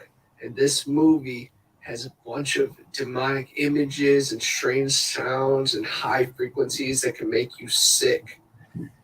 It shows up. So my countdown to the rest of my life is right there. So you watched it? Oh yeah, this one was my first like viral video on TikTok. I got like 6,000 views, and I was like, "Oh my god, I got 6,000!" It was good times, but yeah, that movie. And a lot of people thought I was in a movie theater because I have a projector, and I was smoking a blunt. They're like, "Dude, what kind of movie theater is that?" So it was just good things. But yeah, Antrim is really crazy. Has demonic images and really f's you up, and it's about like little two kids that try to bring back their dog to life, and they like take them to hell instead. But yeah, it's super crazy. I definitely recommend it, and it's terrifying. It sends you into hell completely. Yes. Did you have any after effects from it? I had like strange nightmares and stuff, but that honestly wasn't much different than how I always am tapping into. Now you were smoking a joint watching that. Did you watch it ever not high, just yourself? Because maybe the joint just kind of put a shield up for you. No, that movie came out in like 2016. It hasn't been much sober time since then. I like to smoke pot when I watch movies and stuff, and honestly, it only just adds more. It doesn't ever put me out of place, or anything like that. It's just like milk or something to me. It builds strong bones. But yeah, it's a cool movie, Antrim. I definitely think it's hilarious, and it's got its own lore and underground rite of passage. So if you watch it, definitely go onto Reddit and like talk to other people that have watched it, and it's like a fan club once you finish it and survive it. Do you know of anybody that really did die from it? Everybody dies eventually. Right. Yeah. Well, Amber, watch it for us. Not personally, but my stepsister's boyfriend Nate, he's really into like Rotten.com and stuff. He's the one that told me about it. So it was recommended to me, and it's kind of like watching The Ring. What's the name of it? 7 days. 7 days. Yep, just like The Ring. You watch The Ring, and then the movie in The Ring, and then 7 days, Samara climbs out of the well and kills you. I actually have right here The Ring 2. I think there was really bad flooding on set, and then people had like really bad nightmares of Samara. But I actually saw this at the premiere, and some girl like got assaulted that same day, and us as like teenagers were like, oh my god, there's a criminal out there. So that whole day was just super high and scary. And we remember like running right behind the movie theater, like hunting down the guy who did it. But yeah, the Ring is based on a cursed film, and it's super crazy. But Antrim, good luck surviving it, everybody. That Been in movie, Japan. I got that. How do you find that I got movie? that picture on my thumbnail from that movie. Wow, everything's connected. It's Yeah, I probably didn't on some realize streaming that. Where is service, it? but I could definitely get you a link if it's not. It's the answer. The deadliest film ever made may not really kill, but is effective nonetheless. That picture of that thing right there, I got on my thumbnail. What is that It's thing? kind of like The Wicker Man. Oh God. Effective none. Yeah. They're calling it the deadliest film ever Hey, made. didn't what's his name? Play Wicker Man. He played in Wicker Man out on San Erica, one of the Nicolas San Juan Cage? Islands. Nicolas Cage. Nicolas Yeah. Cage, yeah. How Antrim starts is the very first screening they show it at a movie theater, and sadly, the movie theater burns down during it, and everybody died. So it is crazy. And I just want to shout out Wicker Man? Nightmare real quick. Nightmare said you got to add Pokemon to the curse game. Lavender Town, it's a sound that will play when you enter a certain forest, and it's said to draw people insane. And I'm actually I have a copy, or one of my friends has a copy of the original green version, the Asian version that has the true Lavender Town tune. So man, yeah, I was waiting to get 100,000 people on TikTok, and then I was gonna seance them, to hopefully take over Brandon. The celestial version. Is that racist? So is that movie like trying to be like the deadliest movie, the warning and stuff? Is that kind of similar to when people post a video of a knock on TikTok and you have the whole comment section? I don't claim the negative energy from this video, like it's gonna protect them. Yeah, we need our own little page, like a make fun of page, like our own little TikTok. We just make fun of everybody. Like, okay, that was stupid. Yeah, you can do that. Just duet it, I know you're on TikTok now, and you would be a good duetter, man. Just find funny videos and, go on to the buttons to press, duet, and then it will show you, and then just react. Because some people literally just sit in front of it, but I'd be interested in like what you got. You would make the video funnier, and people would get a kick out of it. Yeah, I have to like one day contact you. And like, okay, Connor, slow the fuck down. You need to teach me how to TikTok. Slow down. Okay, slow down. What is this button? It takes your picture. Okay, then what does this one do? You have to find somebody that you like. Then what is these? They're all random. Slow down. Like older people stuff. You do a great job, dude, like teaching social media. You should I appreciate that. I've just been full speed ever since you sent me, looking for the freaking crystals and diamonds. Yeah. We haven't stopped since then, No. Not even for a breather. Well, part of the Pentagon Secret Army, so we don't get paid though. We're volunteers. American volunteers don't make any money. In the Revolution, the Confederates were like, how much did the Confederates make? They didn't have any salary. Theirs was a promise amount. Catch us drinking and smoking with the volunteer firemen, man. Oh, God, yeah. Yeah. But anyway, back to, this is a fantastic show, Eric. I enjoy all the curses. Well, there's a lot of great curse movies. Here's a good one that a lot of people don't talk about. The Sam Raimi movie, Drag Me to Hell, about a gypsy who puts a... I love that movie. Yeah. Eric, you've been affected by this one. Gypsy, you can't use the name. Drag Me to Hell part. And then, of course, the ending, there is no happy ending. I mean, the ending, he goes straight to hell. I mean, the title of the movie really happens to the ending. This movie's awesome. I love it. I love this movie. Justin Long. Well, a lot of hardcore guys are like, it's too passive, it's too cute and too vocal. I'm like, yeah, I know that. It's like you could almost make this a Walt Disney. I'm gonna say it. You could almost make this a Walt Disney rating movie for a scary movie, but I liked it. And of course, this is the end where she gets dragged to hell. Yeah. And then it's over. Hey, you can't make fun of gypsies, man. I'm telling you, you gotta watch. Yeah, it's a gym. Nobody watches this one. I'm dragging your asses to hell. I love this movie. I love this movie. Yeah, it's a good one. Another one I don't think it's probably on the curse list, but I think doesn't get enough credit is the old movie The Skeleton Key. I love that one too. Oh yeah. Kate Hudson. Yeah. New Orleans has the voodoo. Yeah. Oh yeah. I like that one. Oh, that's an oldie but a goodie. Yeah. It is. I have that movie. I watch it. Oh yeah. I like it. Well, a lot of people and that's something I think can really happen. So it's when it has that realism level on it, it's a little creepier. You know, listen, a lot of people don't think about it. American Werewolf from London is about cursed. Werewolves being cursed. It's a curse. If you get scratched by a werewolf or bitten by a werewolf, you will become a werewolf. That's a curse. Yeah. You It's can like say vampire movies is a curse. You get bit by a vampire, you're cursed to become a vampire. Yeah. Well, the vampire rules have changed a little bit. I think I don't know. Like in my time, a vampire will bite you first, and then like a cat watch you like a mouse. Like they watch the adrenochrome and like the fucking dying person, like the human. Oh, I love watching this fucker die, and then he dies. Then they take a second bite, the vampire, and then you become a vampire. They can't become a vampire until the second bite. I'm not sure how this place works.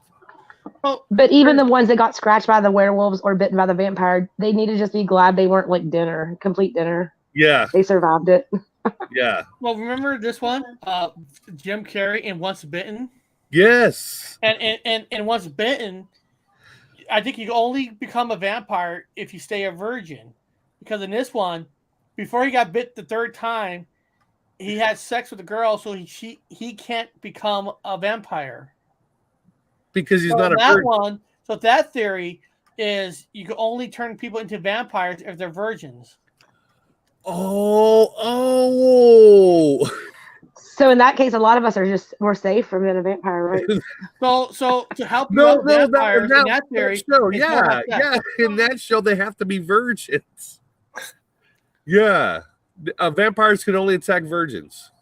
Yeah. I'm excited to see with Morbius, because I was actually just told today that Morbius doesn't, turn other people into vampires. He's kind of like a half hybrid. So I'm really excited to see Jared Leto, Morbius, and that's the Spider-Man universe, but he was also supposed to be in Blade. So it's just about to be wild, man. Vampires in the Marvel universe. Can't wait. Like on screen. Apparently there's a couple stories coming out about Morbius.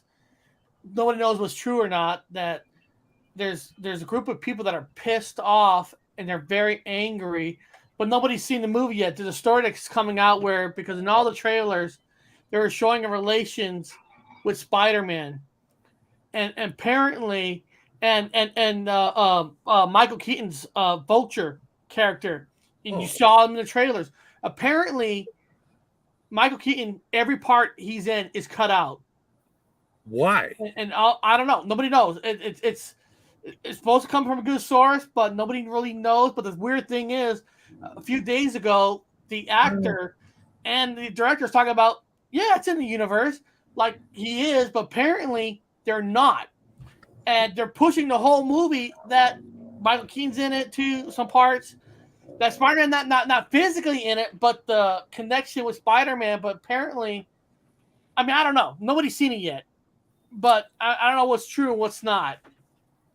But I'm watching it because of the vampire. I can get it. Spider-Man's in it. Michael Keaton's cool. But the scenes that I've seen, Morbius turning into a vampire, looks fucking weird. Looks great, but apparently the movie's having some backlash right now because they're saying that the trailers are lying.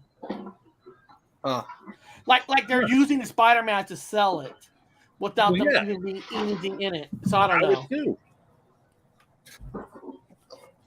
So, and another movie you didn't mention though, which I don't think it's cursed, but I a lot of people I know, like that caused a lot of anxiety and like some kind of like PTSD was the what's the one? Oh, hold on a minute, I just lost my train of thought.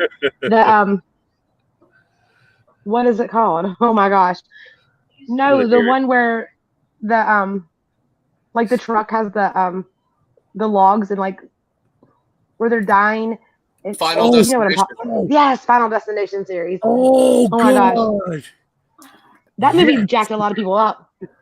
I still can't drive behind a log truck, and it's been like 20 some years since I've seen it. Yeah, that's a good example. I like that. It is. That's a great concept. That's actually a perfect concept too. It's a curse. You escape Because death. it can be a curse. Well, yeah. So you're you escaped out of death's plan. You were designed to die at a certain place at a certain time, but it was disrupted by something in the past, probably like something in the past, like a Mandela effect, fucked it all up. So nobody died. So anyway, he wakes up, this whole plane burns up. And he runs off the plane, all his buddies, everyone's running off the plane, and then next thing you know, death's design is fucked. Or like the part where they're driving and the water bottle gets stuck under the pedal, the brake pedal, they can't stop. Like, how easily could that happen? You know? Easily. That movie should have had a warning that, like, if you watch this, you're never going to drive the same again, ever. Well, you're the shower curtain. The shower curtain. What about the two most iconic horror movies of the 80s, Friday the 13th and Nightmare on Elm Street? Freddy Krueger's Curse. Oh, nothing like this, though. What's that? I said nothing like this show. No, because they escaped death. And Friday the 13th and Freddy Krueger, Jason and Freddy died. But they're to keep killing on the planet Earth. Right. And you know what Freddy Krueger says, right? He spent so much time chasing everybody else in their dreams, he forgot to chase his own. So he's kind of You can even say over middle-aged and never chased his own dreams. You can even say the Crow is cursed because he is cursed to come back to life to kill the people who wrong him. And you have a crow that's teaching him on what to do. So oh my God, yeah. That's a curse movie. Yeah, he's already into the whole goth thing anyway. Like, it's funny because he was a rock star. It was like Crow was already a rock star. He's already experimenting with eyeliner. He's already experimenting. He's like a dude. He's an actual dude, but he's experimenting with eyeliner. But then it becomes the Crow. Fucking eyeliner, man. He like rolls it on his face. Yeah. He's a straight guy, like likes makeup, but after I'm dead. He puts it on his face and he gets out there and kicks ass, man. He don't die. He's like the coolest. The Crow is like the coolest character. He don't die. He can do whatever the hell he wants. He can run across tops of buildings. He doesn't go back to the grave until the job's done. And once the job is done, he goes away, and his girlfriend, fiance, Oh yeah, she was killed. Yeah. Yeah, she grabs his hand and they go float away. She was killed. His whole house. He was like on his wedding day. He's like wearing basically a wedding fucking shirt. She's in a wedding gown, all pretty and doing their honeymoon night with their own little like self-wedding they did. And then they came in and threw him out the window. I watched Jason X a couple of days ago. Hey, Jason X is a guilty pleasure for me, all right? Yeah. Jason's in space. He kills a couple people having sex, and then the little spider things refixed them and put the metal mask on him. It's like, fuck it. Why not put him in space? Fuck it. I love the girls at the end that they're like naked and they go up to him and they're like, "Hey!" and he puts them in a sleeping bag and tells them with each other. Whatever year that came out, I was 1992, so I was that year old. Looking at the nudity. Oh man, good times at my grandparents' house. He just pounded them two kids in a tree with a sleeping bag. Now, would you guys think the family in Texas Chainsaw Massacre, are they? I know not magical, but are they like kind of cursed? I mean, because if you look at Leatherface in his latest movie on Netflix, technically he must be like 70 years old. He's still strong as he's young. You got to have a little magic in him. Blood magic. what other like weird ass movie you have, Eric?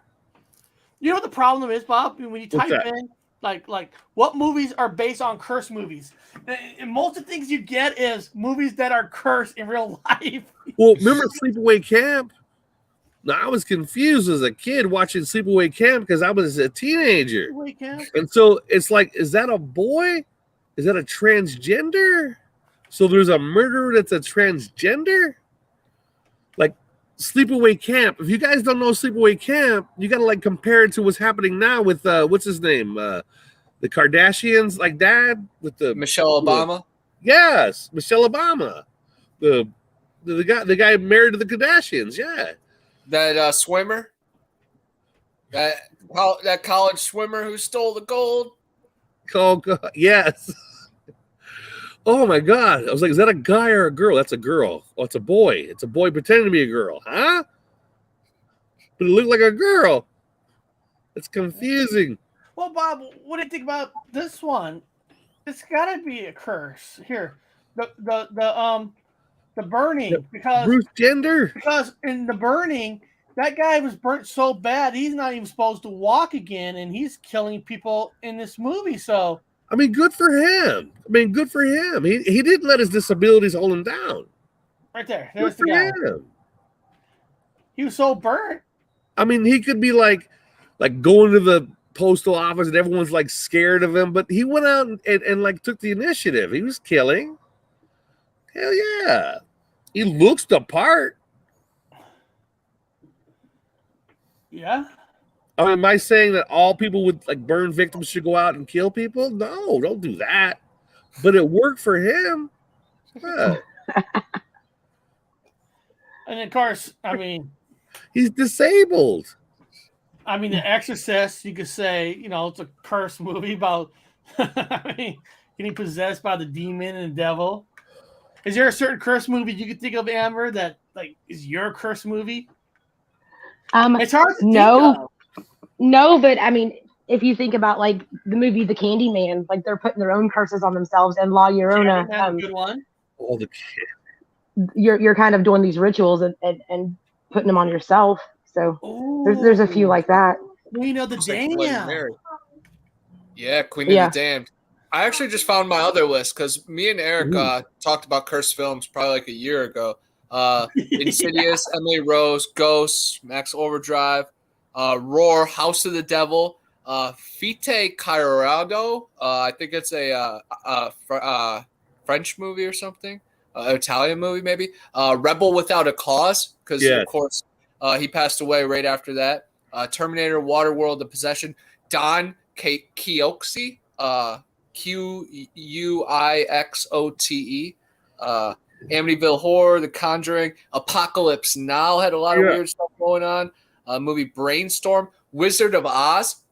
Oh, they said that they saw one of the Munchkins, hung in the background, and you can see it on some of the clips. Darken Night, not sure, can't read my writing. Conqueror, Confederate of Dimes, Incomparable State, Return to Babylon, and The Nun. And Nun. We mentioned a lot of those, but didn't want to miss any either.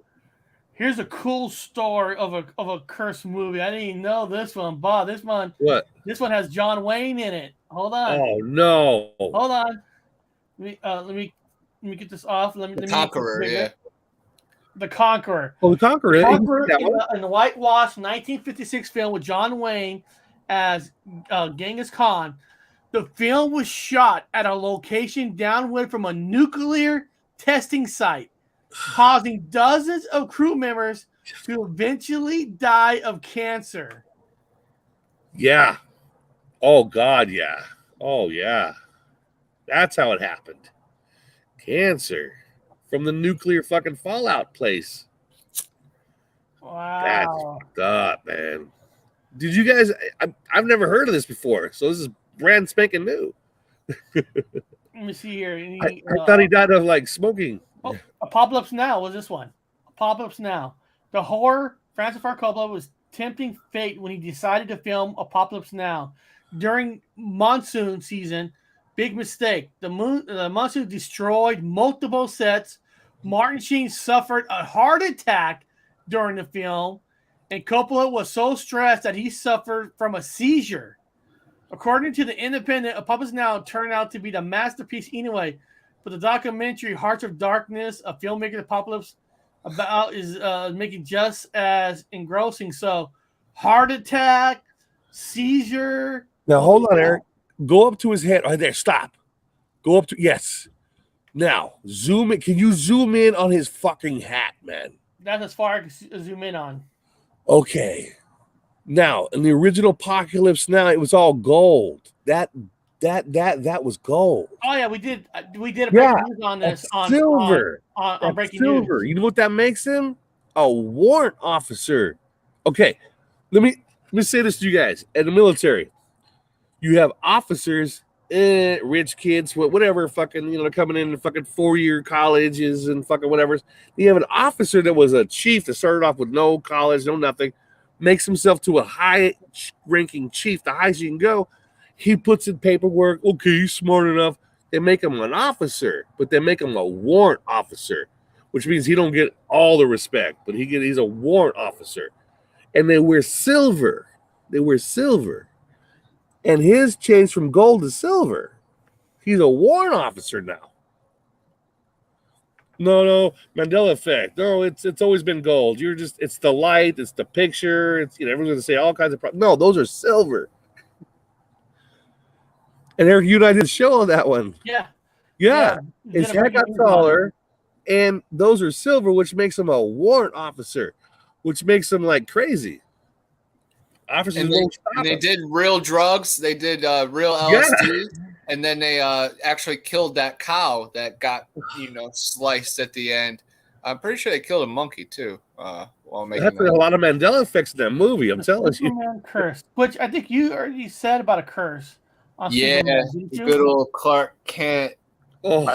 Comic book movie fans may know Superman Curse, which is the one actors. Yeah, he was on the horse. Yeah. Of course, we know the Crow. There's the Waterworld one we talked about earlier. 1995. Waterworld was under storming weathers from the beginning. A hurricane destroyed one of the film's multi-million-dollar set and nearly killed Kevin Costner, according to Yahoo. In an interview with Joss Whedon called rewriting the script 7 weeks of hell. Still, this film's curse is tame compared to those the rest on the list. And a lot of people have a lot of problems with Joss Whedon too, so I'm sure it was hell being with him. Wow. Oh yeah, well, Joss Whedon was supposedly due to do a Batgirl, but apparently some things came up and he had to leave the project. Yep. And then the Conqueror. I'm just saying anything else on here that no. I'm gonna send you something, Eric. Hold on. I'm gonna send you something. I'm gonna send Eric something cool. In an email, or how are you sending it? I don't know how I'm gonna send it. Hold on. Do I have to You can download put it in the private chat, and I can see it there, whatever it is. Oh, hold on. How do you do that? Click on private chat. Oh, okay. Where it says private chat. Yeah, only us. We need Connor to help.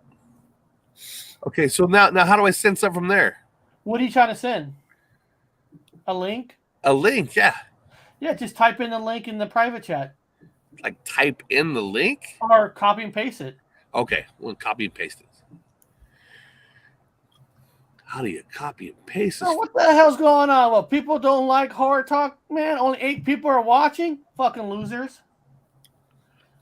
What? All East Coast is sleeping? People don't like movies? Bastards. That's where you shouldn't call a good percentage of your people losers, because East Coasters just get late. Never late for us. Damn it, never late for us. But the problem is all the East Coasters are on at 6 or 7. So, there's got to be 9. Okay, I'm going to try this. I'm getting attacked by my possessed He's cat. with us. Justin's here. Justin's wide awake. He's in, Does it work? New Zealand. Oh, I see something in the private chat. Yeah. I've only owned a phone for like a week. It says 400. This is an error. Your link doesn't work. God damn it. Oh, well. I'll read it off to you. Okay. Look at old school. I'm going to read it to you. Okay, so it's if you type in princess in Rosemary's Baby, type that in. Princess in Rosemary's Baby, the movie, the movie. Okay. You want me to pull up the image? Yeah. Now, then go to images.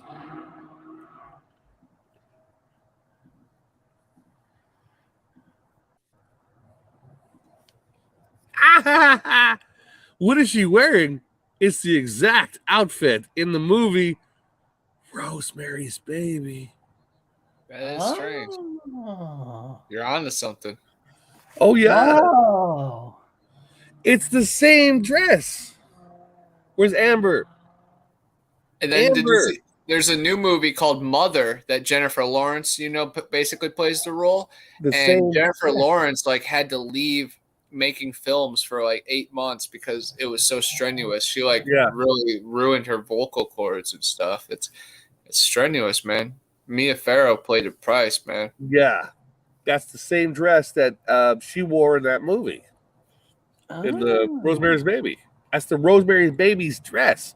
And she's a princess married to that guy with the skullet guy with the bald head. Can't remember his name. Interesting. William or where's Skullet at? Oh, her mom's wearing the same. Oh, go back up. Oh, yeah, there they look at that's weird.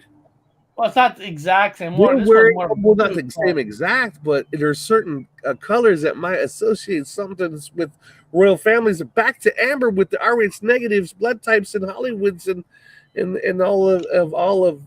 This is where that song "Signs Everywhere" signs needs to be cued because it's it's. I think it's done on purpose. It's kind of showing you what's going on. Yeah. People can say what they want about it, but as far as that whole family goes, like for me, they mean nothing. You know what I mean? And I can't with them. How evil! They're evil. Look at that. Look at that. Yeah. Oh, yeah. Rosemary's Baby dress. She has a Rosemary, and the baby was born on an 11. There's a time for that baby was born. You guys look up that date of that baby's birth. In fact, Connor should look up the date of that baby's birth, and he'll see the numbers. He'll be like, "Oh, I'm sure that baby's born on that date." Sure. Did you guys ever see that clip of the Megan, the other princess, waving, and she looks like a robot? That clip is so scary, man. It is. Like I said, that magazine of Princess Diana was at my grandparents' house. I always saw it, and I always, remembered it. Now I know, she was murdered, of course. And she died. And she was murdered. Hold on. She was murdered. Not yet. Paul, don't say that. It might come after you. No, I'm just saying the dress comparison. We're doing curses. You were murdered. You were massively murdered. And you were really fucking murdered. You're coming. And it wasn't even long ago. People were talking about how they saw the queen shape-shifting, and then they were backtracking. Oh, yeah. You guys really didn't see what you thought you saw, but those who know. She died in 2016. They got a fraud up in there. I was in England. I actually had a camera. I actually have footage of the whole. I was walking around the whole. I got a Robert Wood channel. If you guys want to see me, I've got a camera. I'm up in fucking with the palace, and I'm in the fence, getting drunk, fucking getting high, just showing everything. Oh, he sent me the same picture too. So thank you for finding that image too. I appreciate it. That's good work. That's good work. Here's the pic, people. Everyone's like, Bob, oh, see it now. Bob, how is it that when stuff goes down, you're always in that country? You're always there. I know, right? I mean, I don't doubt you, but I'm just saying, are you a part of the conspiracy? No, yeah, kind of. No, I know. I'm just kidding. No, I am. Is the conspiracy. Yeah. Oh, I had a lot of fun in England. A lot of fun in Holland, Amsterdam, And Connor, let me give you a fucking. It's gonna hurt you to hear this. Amsterdam's weed sucks.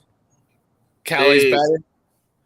Oh my God, the United States by far across the board. I went to Truffles.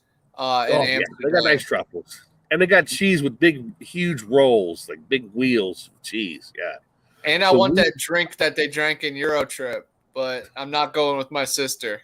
Yes, I've had that. Crashing Cowboy. Crashing Cowboy. What am I wearing? Your shirt. And Squatching Cowboy had an awesome video at Flat Rock Booger's house that he just released. Definitely everybody check it out. I'm going to Flat Rock Booger's house in less than 72 hours. So I'm super excited. So what's your main goal when you're there? To hopefully see a Sasquatch and get some evidence of it, even if it comes in audio form. If we cast some tracks, if we find some hair, even if I just see it with my eyes and they record it or something, I'm happy either way. I'm really just pumped to just hang out with my buddy Kenny and see the locations that have garnished and garnered tens of millions of views on the internet, and it's really a cool location. But just the city is super cool too. It's called Evergreen, and there is a movie that's called The Town That Loved Bigfoot, and it takes place in Evergreen, Alabama. There's statues right in the middle of town, so it's going to be calling my name. So we're going to finish up our documentary From Fear to Understanding, but I'm going to be filming as well. And after our movie's out, then I'll release my footage of Flat Rock Booger experience too. But man, just so pumped for it. And Matt coming all the way from Boca Raton, South Florida, as far down as you can get, basically in dang Cuba. And he's coming up to these panhandle swamps and then the Alabama Flat Rock, He's picking you up, right? Is that what's going on? Yeah, he's picking me up. He's so I don't even up. Yeah. Okay, let's get it on the table. Okay. What he's saying is he's going a long ways and he's going to swing by and pick up Connor on the way through, which is awesome. What a friend. Green screen, bro. So are you guys going to camp out a few nights and see what you get? Yeah, we're camping out 2 nights at Flat Rock's house, and then he's gonna come 3 days to my house, and we're gonna camp 1 day, hopefully with Donnie Miller from Standing Goats Rescue, alumni of this channel, because Matt and Donnie are like family too. So I can't wait till they finally meet, and then we're gonna hopefully camp at Torreya. And then I have a couple other connects. There's a place called Devil's Elbow and Devil's Garden that we're going to try to check out. But, after 4 or 5 days in the swamp, we might want to, sleep here one night and watch The Void Cat on the projector. So it will all just go with the flow. That's awesome. It's been a lot recently, the last few weeks. It's been incredible. Like Evan from Occult 45 came. So we did all the rounds. I showed him everything. And then Mark Muncie, who wrote Erie, Florida, and Carrie Schultz, they came up and, gave them a quick run around. And it's just been, balls to the wall and super busy. And I'm super excited. And Matt's bringing me a action cam, like a GoPro type camera. So, my camera broke, but got the family to lift me up. But definitely still bummed about the GoPro. Hopefully get some kind of warranty or refund. Might have to pull a Walmart special, and buy the same thing and then return the broken one. But hey, I will love the dogs. Yes, I saw the dogs in your video. I can't wait, man. I'm a big dog guy, a big cat guy. Barry Browning is in here, bro. What is up, brother? Good to see all of you guys. I can't wait till the next camp out where all of us can link together. June 4th, I'm going to be speaking at an event down in South Florida. I don't expect many people outside of the state to come. Amber is going to be speaking at an event. Amber, did you see I posted or I tagged you in another event that they were looking for speakers? No. Where did you tag me at? I think it was like Facebook or something. Oh, I'll have to check it. If you see it, pursue it. Say, hey, I'm friends with Connor Flynn. He said I'd be good for it. Am I penciled in yet? Is it Sharpied in yet? So I'm really excited to hear how your speech goes, and just for your light to even shine brighter, and for people to see it in real life, because I know your family sees it, and you do a lot of work in real life. But can't wait for the paranormal community to like finally get to know you, because you're a legend here online for sure. But in person, can't wait to see it. Might be having a awesome. get together in LA. Louisiana, baby, and Honey Island Swamp. That's honestly the only spot, unless we're going to Joe Parker's house and he's cooking crawdad. Then you might get a couple extra hours of drive time out of me. But Honey Island Swamp, come on, man. We all got to meet up there. That would be so legendary. Justin said, did you film one, Connor? I have a couple pictures of Sasquatch and Skunk Ape and Booger that I'm actually very proud of. But then also I have tons of footage just in the forest that people have clocked on comments and said, hey, I see a black face. I see a white Yeti. My one that I definitely see something super crazy that someone sent me. Damien sent me one that it shows a Sasquatch like holding maybe a baby or some other type of creature in its arms. But again, it is a little blurry because these creatures can manipulate their vibes to blur and mess with our electronics. So yes, I have filmed one and I plan to film more. But at Flat Rock Boogers, I can't wait to see what happens. And even just to be at those locations is going to be really special. So now, guys, we're gonna have everybody have their last thing, because I gotta finish working on the show for tomorrow, because it's 7:00 my time. I know it's like 2:00, almost 2:00 their time. But everybody in the chat, now we talked about the royal family tonight and stuff. If you guys really want to know who's the true royal family, Bob and I did a show called "Who is the real royal family of England?" And we did this like way over a year ago, and we talked about how, believe it or not, you're gonna have to watch the video about we actually have bloodline that we should be the fucking royal family of England. Now, right now, you guys are like, oh, fucking bullshit. You guys are all lying. Watch this video. There's some stuff in it that says who should be the real royal family. Now, of course, if we were, Bob's going to have to die so I can become king, because I can't be a king because he's older. That means he gets to be king. I don't get to be a prince. I am a good-looking prince. Get past my troops. I'm going to send you out to the furthest area. You're going to go to Antarctica. You're going to man the wall. You're going to go to the what's it called? The Black Watch. You're going to the Night's Black Watch. Yeah, it's going to be him and Jon Snow. But beyond that, so Amber, you got anything coming up? Yeah, I have, obviously that convention or whatever I'll be speaking at in a couple of weeks that I'm really excited about. Next weekend, I'm going out of state to film, and I'm gonna hopefully, I'm not telling anybody where it's at, but I'm gonna see if a certain spirit will channel through me. I'm gonna try that out. I think that's gonna be fun. But I have a question for Connor real quick. Did you say you were going to Alabama? Isn't that where you were talking about the she-wolf? Yes. Is there? Are you going to go film and try to find her? I'll call to her. Evergreen is a little not the same location as Mobile. But hey, I'm sure her ears will call and she can move quick. But I'm gonna be ready for the white thing, especially up there at Flat Rocks, because the Alabama white thing's spotted everywhere. But yes, hopefully the she-wolf comes my way. I try to get a hold of her. My own little queen recently, so I've been on some good things. So if she wants to join in with the she-wolf, then heck yes. Cool. So Bob, what do you got coming up? I know you just had a show before tonight for this one. I'm going to wake up tomorrow, and that's about it. After that, I don't know. Figure it out. So before your 72 hours journey, Connor, are you going to be guest on any shows within the 72 hours before you go to Flat Rocks? I don't think so.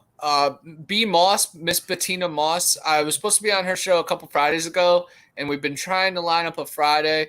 But I'm going to a drag race, like a racing drag strip extravaganza on Friday, and so I'm gonna do that. And then Matt is coming in late at night.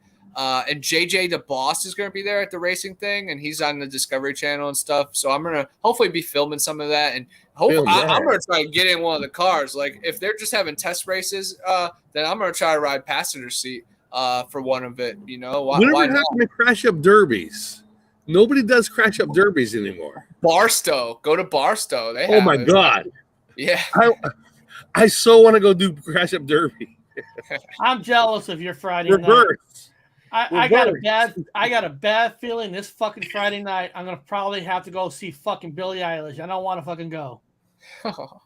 I got a bad feeling that I'm gonna have to be there with the daughter. Speaking of curses, she is gonna curse that whole crowd with her. It's catchy music, and her brother writes it, but it is demonic tongue, very illicit stuff. My wife is trying to sell the tickets, and nobody's buying them. I mean, she technically bought those 2 years ago, but fuck. They're probably expensive. I don't want to go. Beyond that, guys, I know it's pretty late. I want to thank Connor and Amber because I know they're on the East Coast time, so it's really late in the middle of the night. What is it? 2:11 for you guys? 1:11 for me because I'm in Central. Yeah, you're 2 hours. And yeah. Amber, what about you? Are you 2 hours or 3 hours? It's 2:12 here now, so I don't know. Yeah. 3 hours of us. And Bob, it's 11:12. He's in the Fresno. He's hanging out with the night crawlers. Yeah, yes. Dr. Wu, you should look at my TikTok. The video I just posted today is Fresno Wolfman, and it shows him like jumping up and down. It's really cool. Real quick though, I do want to read something. It happened this date many years ago. All right, it's today in creepy history. This is from Creepy Acres, so props to Creepy Acres. Everybody follow them on Instagram. I actually was investigating this creature, last week, so good timing. All right, March 24th, 1962. 5 boys aged 14 to 17 set out in an inflatable raft to go dive the wreck of the USS Massachusetts, a ship that was scuttled by the Navy decades before on a sandbar 2 miles off the coast of Pensacola, Florida. Suddenly, the weather deteriorates and the boys are in danger of being swept out to sea. They cling desperately to the raft as it's battered by rain and waves. And as the sea finally starts to calm, they are left lost and disoriented. It is now night, and the thick fog rolls in. Something monstrous amongst the white waves joins them. By morning, there is only one survivor, Edward Brian McCleary. He will tell his story in May 1965 edition of Fate magazine, a harrowing and haunting tale of his friends, the victims of a sea serpent, the Pensacola serpent, today in history. And that's one that's really under the radar. But definitely I'm spreading awareness. My video on that will be coming out hopefully in the next 2 weeks. It's already done. We're just trying to fit the algorithm. But Jack McClellan, the director of Void Cat and Zillafoot, he saw my post today because I posted about the Pensacola serpent, and he said the next one we do is going to be a sea serpent type, kind of based on that. So I'm super excited. I want to do something like a siren, like a mermaid calling to me. So maybe it will be a mermaid, and then at the end it will be like a Nessie type creature, and she'll just eat me alive. But man, what a great night! Super late night. Nothing better. And Justin has a lot of great knowledge on the side over there. Stay strong in Australia, bud. Man, and check out Sticky Fingers and Violent Soho, 2 of my favorite bands, bro. I appreciate them staying up with us. I know Australia and New Zealand, where Danielle is from. I don't know what time frame. I think it's morning maybe for them. Isn't it 15 hours ahead of us? or behind us. I can't remember. I can't remember. But it was good to see the Crouching Cowboy because he lives 3 hours ahead, so 2:00 in the morning. So that's very cool. He's in been Texas, with us so. from the beginning of the show. I mean, Nightmare's been that's awesome. Yeah, Nightmare's a trooper. He's been putting links in. He just put Dr. Wu's links in and all that. So that's fantastic. 13 half in front. Okay. What is saying? Have you seen the Brazilian mermaid video recently? If it's the deformed one that kind of like waddles off of it, then I have. Or if it's one that Amber posted, then I think I have. But everybody post on TikTok more, reach as many people as you can, because the future is bright for all of us who are coming together in Third Eye Tribe. Beyond that, guys, I'll see some of you tomorrow during the Paranormal News. It's